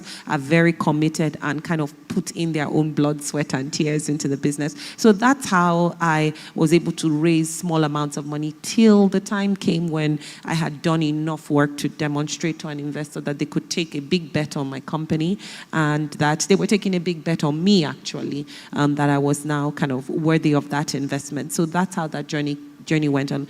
And I guess I just want to buttress the fact that it takes a long time. Building something big and great is a long process, and it's something that you have to really be committed to kind of see the results. Yes. Excellent. So just to quickly check in so that entrepreneurs in the room can also learn. So the funds you raised without meeting the funders, how was that done? Can you just some from social media, some from introductions of people via people who didn't know me. But yes, a lot of it was, I think, due to just the fact that I think people were able to see. I mean, people saw my products in stores. They saw me talk about it. There was just a lot of proof being that out I was there, referrals, yes, and all exactly. of that. Excellent.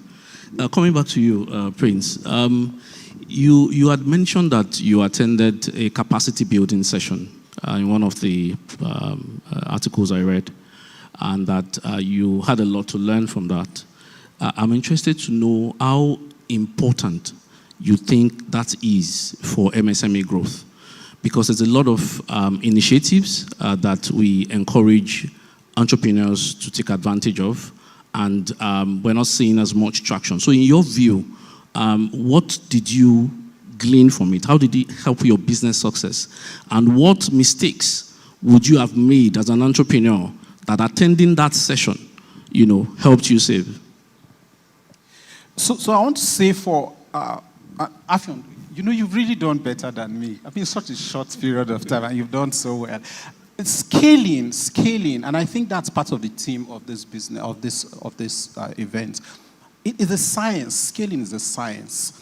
Now, when I wanted to scale, I had done beyond clothing for so many years, just one room, weren't growing at all. So one day I just woke up and I was tired. So I went to a mentor and I. And I think that's what I would recommend to any entrepreneur that is trying to grow. Look for somebody that is already doing what you desire to do. Where he is, you want to be there. That person might not necessarily be in your industry, but there is a system that that guy understands, that he has used, that you will never, ever understand all by yourself. So I went to my mentor and I said, I want to grow this business, but I'm not growing.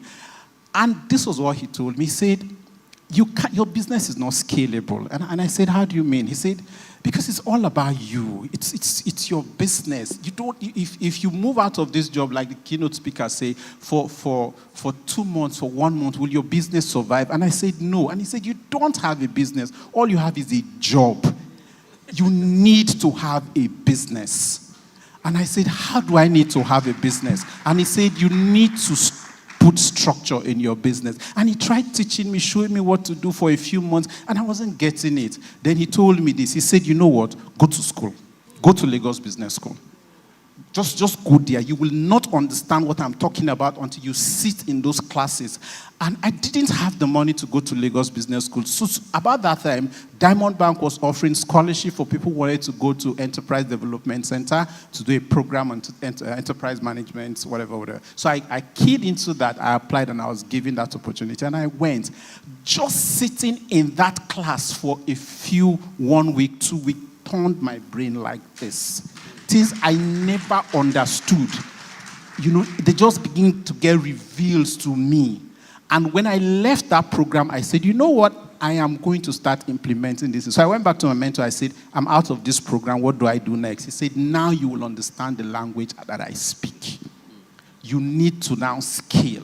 And so the first thing I did, and I want to encourage everybody, if you want to scale, it's look at your business. Work in your business. Don't bother about working on your business. If you want to scale, first of all, talk about working in your business. Understand your business properly. Understand every technicality of your business. Understand every processes of your business and be the leading general, be a frontline general, do everything.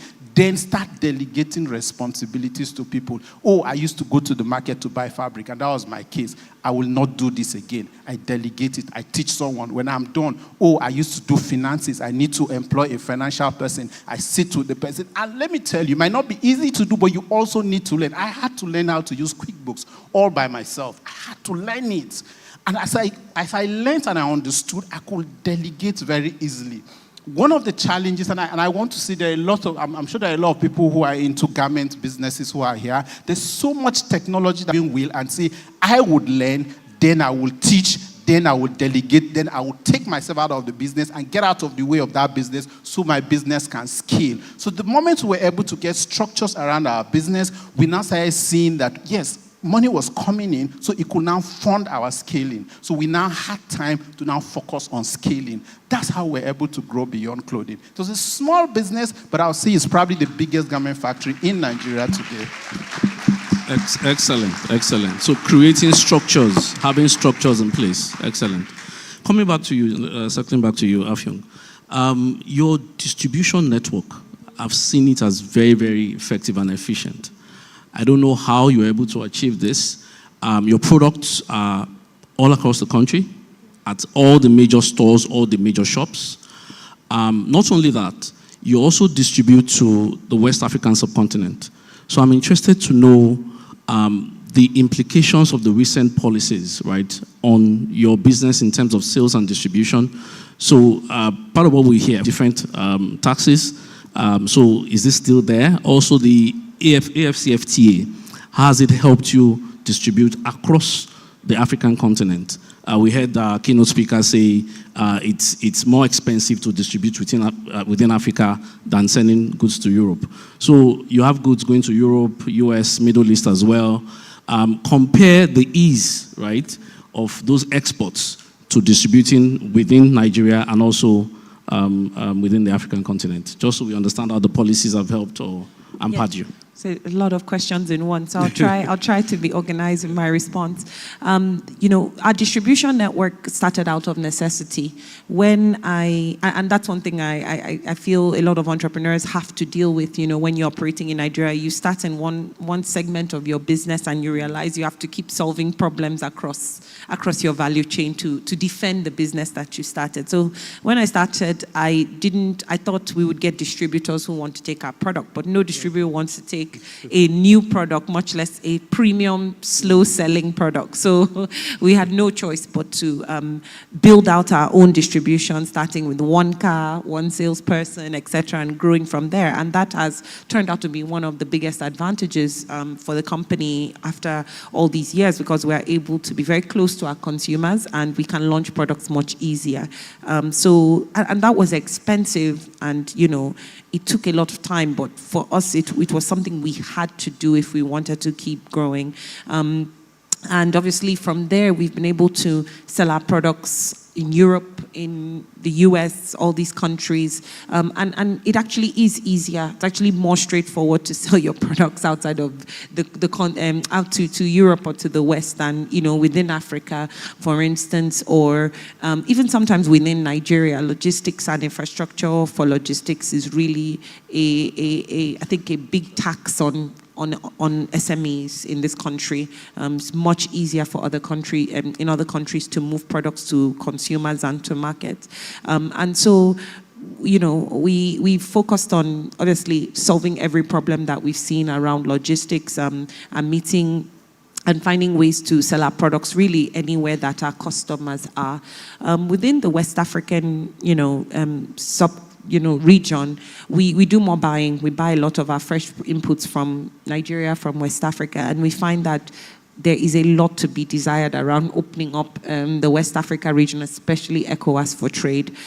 In fact, we've just opened up we've just started selling to South Africa. Funny enough, the country I got the idea for dried fruit from, I never knew that we would have a market there, and it's doing very well. And it's easier to actually enter that market than it is to enter some of the markets next door to you, because of too much policy, too much regulation, too much duplication of operations. So there's really no incentive to scale in these countries. You're dealing with different currencies and things like that. And I think that's where a lot more liberalization is happening. I don't want to turn this into complaining around policy or lack thereof, but certainly with the Continental Free Trade Agreement, there are some hiccups. We have tried to access the single duty, and we're not successful the first time. We're trying again. Hopefully we get it. And even when we're moving products within West Africa, there's so many taxes that come, across, which, impact the cost of the raw materials we're buying. So I believe that that's a huge opportunity to really open trade. There's a lot of unregulated trade going on in these regions, and I think they need to be, enabled rather to increase the value of trade. But as an entrepreneur, you kind of roll with whatever punches you're given, and it's your duty to make. So tweaks still need to happen on the AFCFTA to make it more adaptable for entrepreneurs. Yes, I'm happy to complain offline to anybody who wants to hear me. Okay, excellent. So what one policy would you say affects your business the most in Nigeria? I don't know if I can stick to one. I think in general, for most businesses, and I'm not immune, macroeconomic stability is the number one thing. So I guess it's a set of policies, I would say, around how, around getting stability in our exchange rate, which is now happening, which is good for business, but also access to capital. I think need policies that really help reduce the cost of borrowing, cost of lending in Nigeria. That's a huge hindrance to how much SMEs like myself can grow. Excellent. Prince Ato, coming back to you. As somebody who has taken Made in Aba to international exhibitions, what new things do we need to do to drive acceptability of the Made in Nigeria brand? Because there's a lot of production, there's a lot of market in Aba, a lot of goods are being made, top quality goods, but the branding is different. And these goods are taken to Dubai, taken to other countries, are sold as foreign goods, whereas they're made in Nigeria. So from what you've seen in those exhibitions, what do we need to do differently? What kind of policies should we have in place to support local hubs, right, fashion hubs in Nigeria to drive the right quality, to drive the right image, and propel that made in Nigeria brand? You know, when people ask me this, the first thing I tell them is, we're not ready to export. I mean, forget it. When it comes to garments, Nigeria, I see what we do, whether it's Aba or Lagos, we don't have what it takes. Forget it. No matter the kind of policies that government puts to support this industry, that's not where it should start. The first place it should start is the mindset of the entrepreneurs themselves. So this is my example. The first time I went to exhibit in London, blacks would come, you know, and see my stuff and touch it and encourage me. Oh, by the way, I was the only black man, you know, there. There you see all the big industries from China, from Turkey, from Vietnam, from India. You don't get to see any black man there. So the only patronages I had were black guys who come, hey, Niger, up Niger, we'll support you, we'll support. Nobody bought from me. Nobody.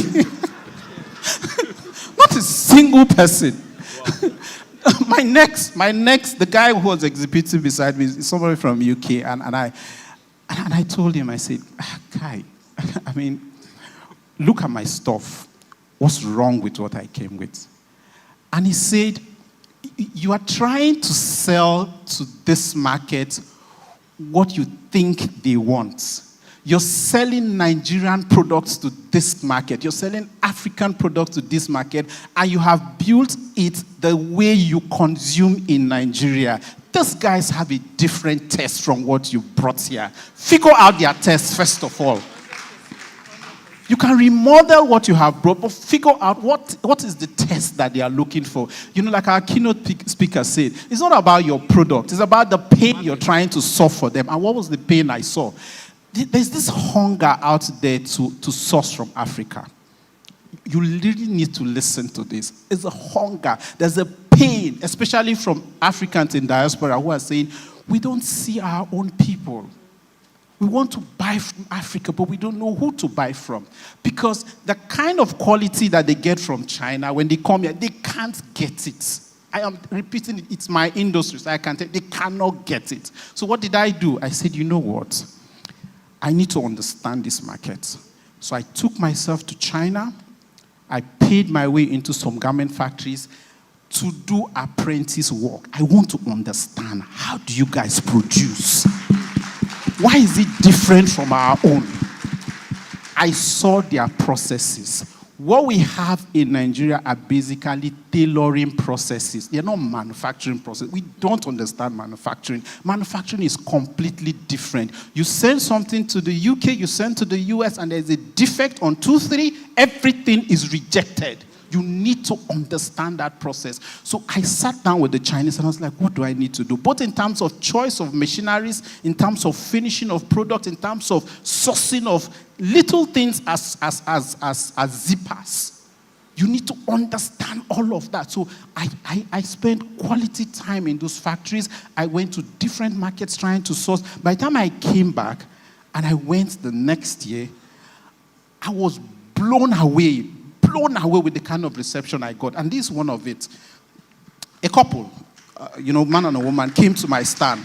And they looked at me, and they didn't talk to me. They are white. They didn't talk to me. They just looked at what I was saying, touched it. And then they spoke to themselves. And then they said, can we talk? And I said, yes. And they said, how are you doing? And I said, I'm fine. They said, are you from Nigeria? I said, yes. Do you manufacture in Nigeria? I said, yes. Are you sure? Can you show me your factory? I brought out my phone, and I showed them my factory. And then they looked at me. And then they said, do you know you're an answered prayer? And I said, how? They said, for several years we've been looking for a partner to manufacture from us from West Africa, and we have not found. Wow. And they said, we used to manufacture in Malaysia, then US had so much problems, and then we had to shift to I think they used to manufacture in China, then they had issues with China, trying to shift sourcing places, and then they went to Malaysia. But they see the tariffs that we pay from Malaysia is not good. That you have, and this was pre-Donald Trump, you know, and I know some people understand what I mean. And he said the tariffs that we pay doesn't help us. From Nigeria, from West Africa, we can ship to the US duty-free. We want to grow you as a partner. And so they invited me after that show to their office, and they gave me different samples, and they said, these are the kind of things that will sell in our market. We saw what you came with. You're almost there, but not so there. So we need to teach you the trends. We need to teach you the composition. We need to teach you the feel, what works in this market. And so they gave me, and then I went back to China again, and I started learning to upgrade. I had to buy machines. I had to buy tools. I had to buy different things to upgrade what we do. By the time we went back the next year, Trump came in, but guess what? UK had already given Nigeria and some West African countries and some other African countries so duty-free. Yeah. And so UK people were coming, oh, you're doing, you are as good as the Chinese. You are as good as the Chinese. We'll come to you. Guys, if we want to export, it's a whole different mindset altogether. We need government to step in. We need institutions to step in. We have to retrain our people. We have to teach our people the system of manufacturing. We have an advantage, and that advantage is the fact that we have cheap labor, and it is in abundance, and we are not using that. 70,000 naira. I was talking to some guys from Turkey, and they said, what's the minimum wage in Nigeria? And I said, it's 70,000 naira. They said, please, can you convert that to dollars? And I converted, it was about $40-something or something. And the guy screamed. He said, you guys are sitting on gold. We should move into Nigeria to manufacture. That for you to get a good worker in Turkey, you need to pay something, and then they did the calculation, it's about close to 1 million naira Nigerian value to get one worker. And in Nigeria, how much? 70,000 naira? Oh, this gold. Wow. So we have the human resource, we have the human capacity, is to build the systems, get the equipment, and we'll be there. Excellent. Quickly, can you also help us understand how tariff policies, FX fluctuations affect the quality of your products? I don't know where you source from. Do you source from China? Because I know that when you go to those markets, there are different products for different prices. And sometimes people tend to, forgo quality for price. So how do you balance that in your raw material sourcing? So I just said it. See, the advantage we have in Nigeria, it's low wage. It's a huge advantage. That was what propelled China to where it is today. They no longer have that advantage. We do. But we're not using it. You see this, to tell you the truth, dollar coming down is bad news for me. I want it to stay where it is. No, I'm sorry, but that's for me, because I saw that the Forex thing gave us advantage. So I'll give you one example. Many schools in Nigeria, good schools, buy their uniforms abroad. They cannot buy from local manufacturers. We cannot produce. Guess what? I went to China, and I went with my wife. We wanted to do the same business. We wanted to take those school work, give them to Chinese factories to manufacture for us, and then we come and sell as part of our product. We're producing, but also making some in China. So when we went to China, and we bought those fabrics, and after buying those fabrics, I looked at my wife and said, this is the cost of this fabric. And we now went to those factories that manufacture, say, well, how much will it take you to manufacture one shirt for us? Mm-hmm. By the time they gave us the figure to manufacture one shirt in large volume, we realized that it doesn't make sense. If we buy this fabric at this rate, we should manufacture in Nigeria. We would be able to sell at a cheaper rate than these guys. How do we manufacture? So like as I said, we spent a lot of time in those factories. We saw their processes. We bought their machines. We came back to Nigeria. We opened those lines to be able to do quality school uniforms. Today, we're selling our school uniforms at less than half the price of what Zeco sells, and it's as good as Zeco. As good as Zeco, both in packaging, in labeling, in finishing, in fabrics, in quality, is as good at, and it's also in understanding of sizes. And for me, the Forex thing should be an advantage. Of course, there's a disadvantage to it, but as an entrepreneur, your work is not to go around and be looking for government policies that are disadvantageous to you and be complaining. Your work is to look at those policies and say, how can I pivot? What are the opportunities within all of this? That is your work. That is my Abba not brother. a complainer. Yes. That is my Abba brother speaking. Well done. Excellent, excellent, excellent. We'll be rounding up soon, but just to quickly hear from you, Afyong. You went somewhere in the north and worked with women, right, to train them on mango farming, thereby growing their income by 300%. That's quite significant. So the question is, how do you intend to strengthen that some more? What's your plan? Because this is gender-based support we're talking about here and gender-based financing.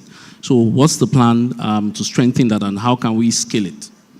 Yes, I mean, I think I'm lucky in the sense that my company is very heavily women employed. So by virtue of the fact that we have about 70+% women in our factory floor, we are definitely always looking at policies and opportunities that obviously support women. You know, for us, the most important thing is that we want to domesticate as much as possible and support farmers in our value chain as much as possible to grow and increase their productivity, because that is the first step to also helping us be more competitive and produce more fruit and be able to, like you said, work with our advantage. Our advantage is that our cost of raw materials and our cost of fruit is even cheaper than some of our neighbors. And so we want to consolidate that so that we continue to get advantage that helps us sell to different markets and be competitive across the world. So we have a big program, our sourcing program and our, extension agents. We have about 10 or 12 across the country working with farmers across our value chains, training them, supporting them. We've even started working on partnering some of our really good farmers with finance, access to finance to contract grow for us. And these are all things that support the farmer, but also, ensure that we have quality raw material for our global customers.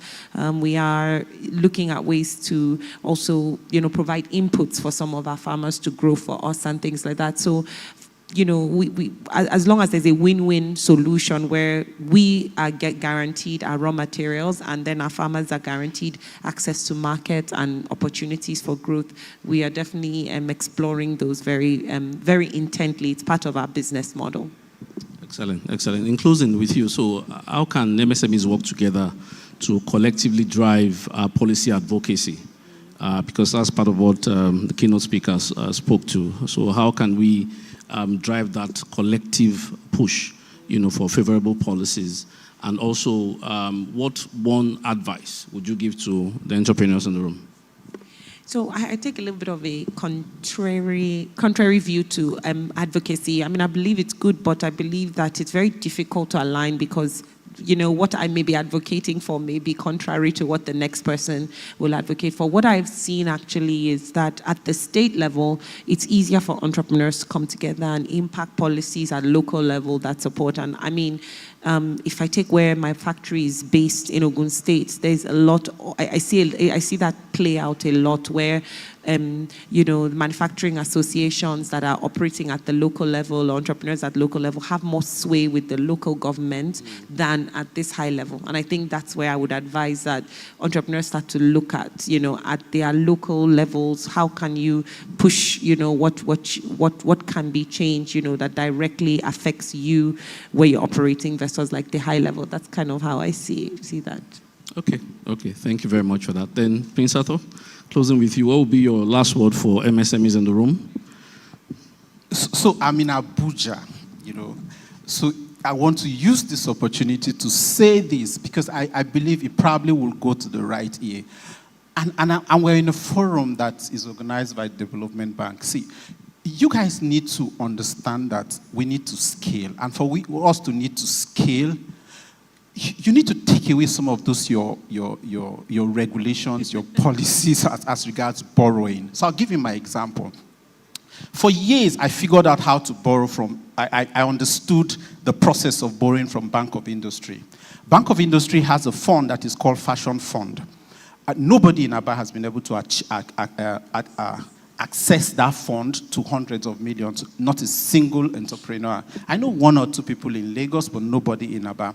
So I took out time, to be able to get all the qualifications to be able to access that fund. And so sometime this year, we went through all of that process last year. Sometime this year, they gave us an offer, good offer. We're happy with it. And Fidelity had given us a bank guarantee, intent, to be able to borrow. Now, let's go ahead now. This is 4 months. One issue after the other, one issue after the other, one issue after the other. Then the bank tells you, we're not making money from Bank of Industry fund. I mean, we're not excited about it. We're not sure we can proceed with this. It's debilitating. We cannot grow as a country that way. We absolutely cannot grow as a country. You say you need this qualification, we have gotten those qualifications. We've given you our CFO and everything. We backed guarantee as in wonderful collateral. We're giving you everything because we want to get that. But you're not giving us this fund despite that. We cannot grow. And I want to raise that challenge to everybody here. We cannot grow as a country. Look at what other countries are doing and look at what we are doing. There's a risk that we must be ready to take as a country to be able to empower our SMEs to grow and to scale. Having said that, for every small business that is trying to grow in this place, I just want to say, please listen to what our keynote speaker said. She took her journey from entry level to where she is today, and it was just like a blueprint of all that I have been learning of how to scale a business. Follow her step, 1 step, 2 step, and I will follow too because I'm not at her level. Follow those things that she said. Watch her video over and over again. You will get there someday. Thank you very much. Thank you very much. Thank you very much. I won't speak for Fidelity Bank, but for DBN, our doors are open always, and we try to ensure that our customers get the funds as fast as possible. Again, remember that for us, we learn through our participating financial institutions. So on this note, ladies and gentlemen, we've come to the end of the second panel conversation. Thank you very much for listening to us, and I believe that you've had a lot to take away from the engagement. Thank you.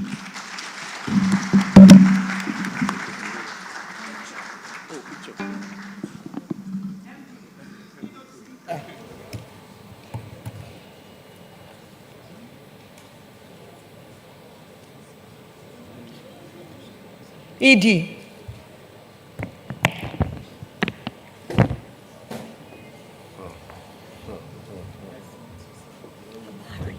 It's so nice to meet you.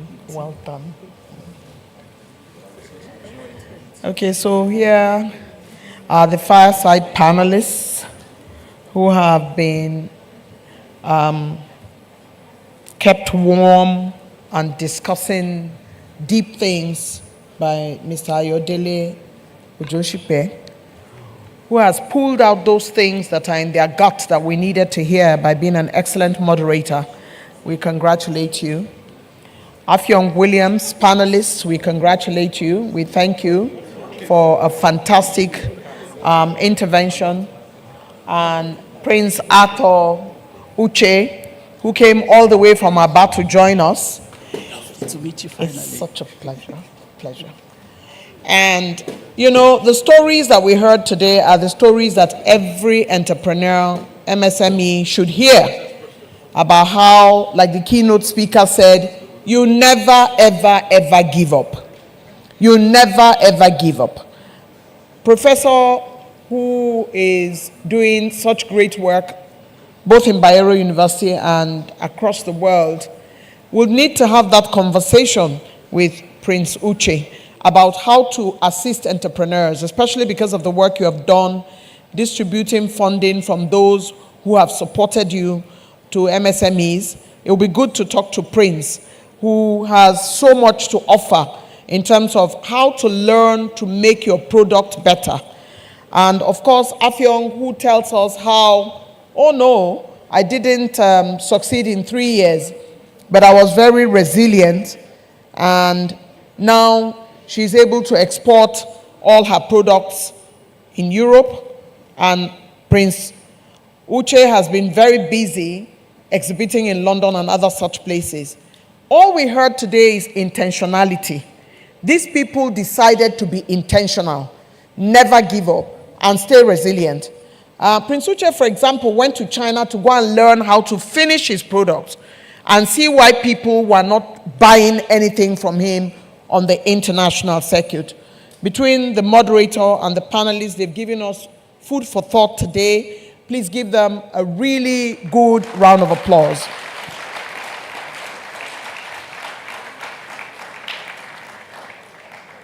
You know, our keynote speaker said at the beginning that a lot of entrepreneurs tend to think they can do everything.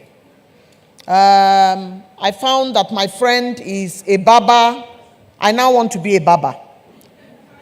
Not because you enjoy barbing, but because your friend has made money and you have no idea what their processes are.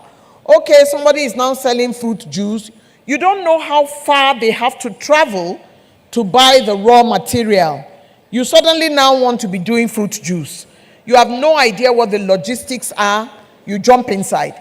You jump inside everything. You are fully defocused until you decide, what do I enjoy doing? If I enter into it, how long can I stay the power? How resilient am I? Will I quit if things get tough, or do I love it enough to stay in it? I think really this is the conversation about making us more resilient in a dynamic policy environment. You know, my daughters are singers. One of my daughters plays the guitar. As a young person, I love to see people play instruments. But I couldn't bring myself to do that, but I could write. I'm a writer. And so sometimes you have to look at yourself and say, what are the gifts I've been given? Let me use those gifts to push forward rather than trying to be like someone else. And since I'm not good at playing the violin, it's time now for me to invite Willie the violinist to provide entertainment. Willie the violinist is here. He will provide entertainment. There you go.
I would like to ask you all to give a round of applause to Willie, the violinist, who has done an excellent job of performing nonetheless. I'd like to call the house to order.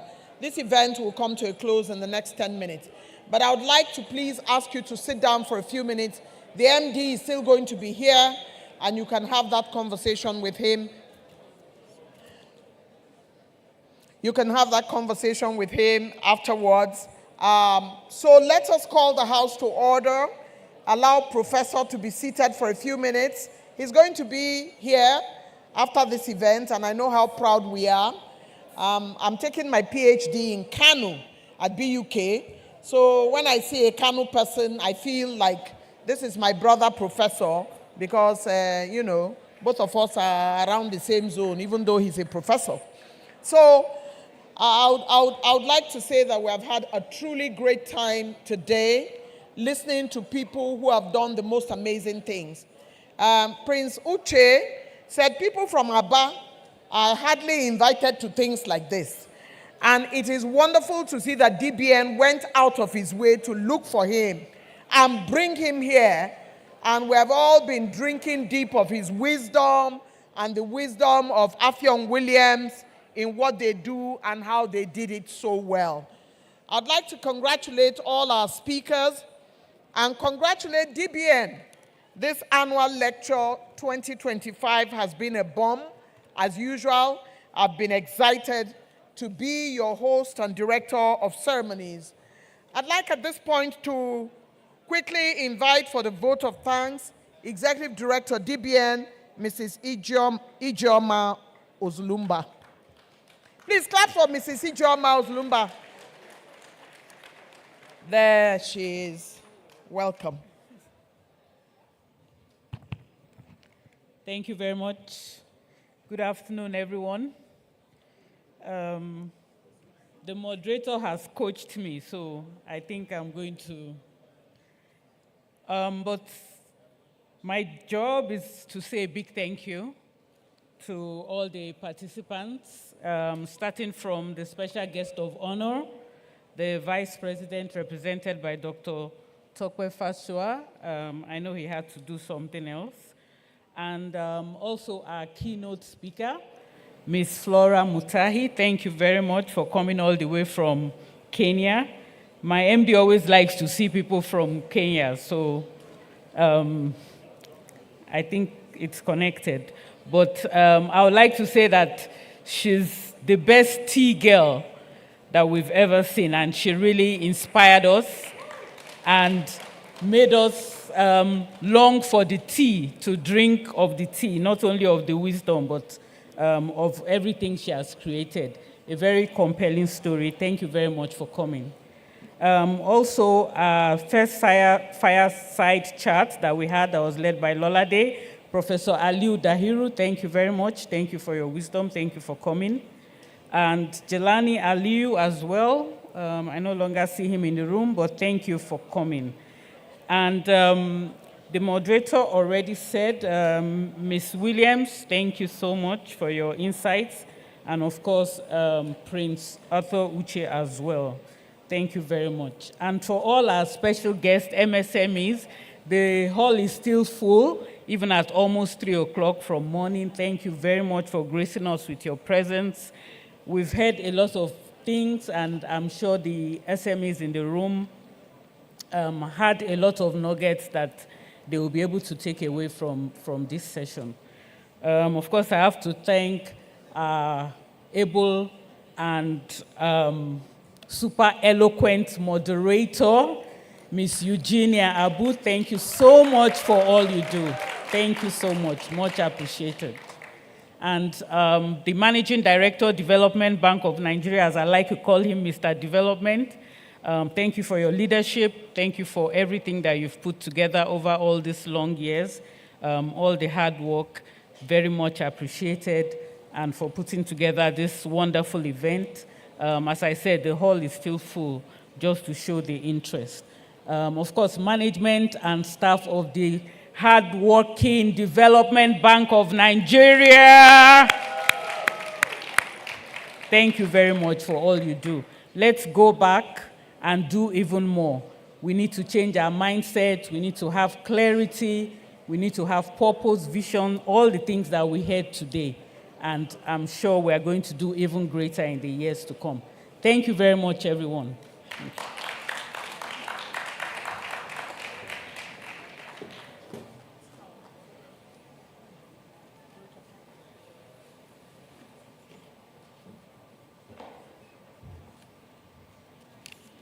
Mrs. Ijeoma Ozulumba has thanked everyone and whispered to me as I came up here that after her speed coaching, she, missed out somebody as she was running back to her seat, and I'd like to help with that. So she wants to thank the media, without whom nobody will know what we have done in the room. Let's give a round of applause to my colleagues, both the ones up there and the ones behind the camera and all the photographers who make it possible for you to see our images on Instagram, on television, and the various multimedia platforms. Please give Mrs. Ijeoma Ozulumba, ED, DBN, a round of applause for her vote of thanks. Esteemed guests, distinguished ladies and gentlemen, I'd like to say a huge thank you to the MSME stakeholders, invited guests, managing directors of banks, business owners, CEOs, heads of government and extra ministerial departments, all our speakers, and of course, the board and management and staff of DBN who made all of this possible. Not to forget those who made this room look beautiful, the event planner and event decorators. We wish to thank them all very, very much. It has been a phenomenal afternoon for the Dbn Annual Lecture 2025 with the theme, Positioning Nigerian MSMEs for Growth in a Dynamic Policy Environment. So much to take away, so much to learn, so much to look forward to as you begin to prepare your best way of going forward, having listened to the keynote speaker, the fireside chat, and also the post-keynote discourse, telling you that you just have to be persistent. You have to be resilient. You never, ever, ever give up. Whatever you do, keep your faith, keep at it. Look at how far Prince Uche has come. And today, he was invited by DBN for this. He says they don't invite us from Aba. I want you to give a round of applause to DBN for finding him. Finding Afyon Williams and all our speakers all the way from Kenya. We truly, truly thank our keynote speaker for setting the tone for all of this conversation. We appreciate you. This event is now officially closed, but you can go to the DBN pages online and send your questions. You can make your intervention. This annual lecture is not over till it's over. We still have a lot to talk about. It has been such an incredible pleasure to serve. My name is Eugenia Abu. Thank you for giving me the opportunity. At this point, I'd like to call on the media to play the national anthem to bring this formally to a close, but not informally to a close. Shall we rise? Nigeria, we hail thee, our own dear native land. Though tribe and tongue may differ, in brotherhood we stand. Nigerians old and proud to serve our sovereign motherland. Thank you. Our flag shall be a symbol that truth and justice reign. In peace or battle honored, and this we count as gain. To hang on to our children a banner without stain.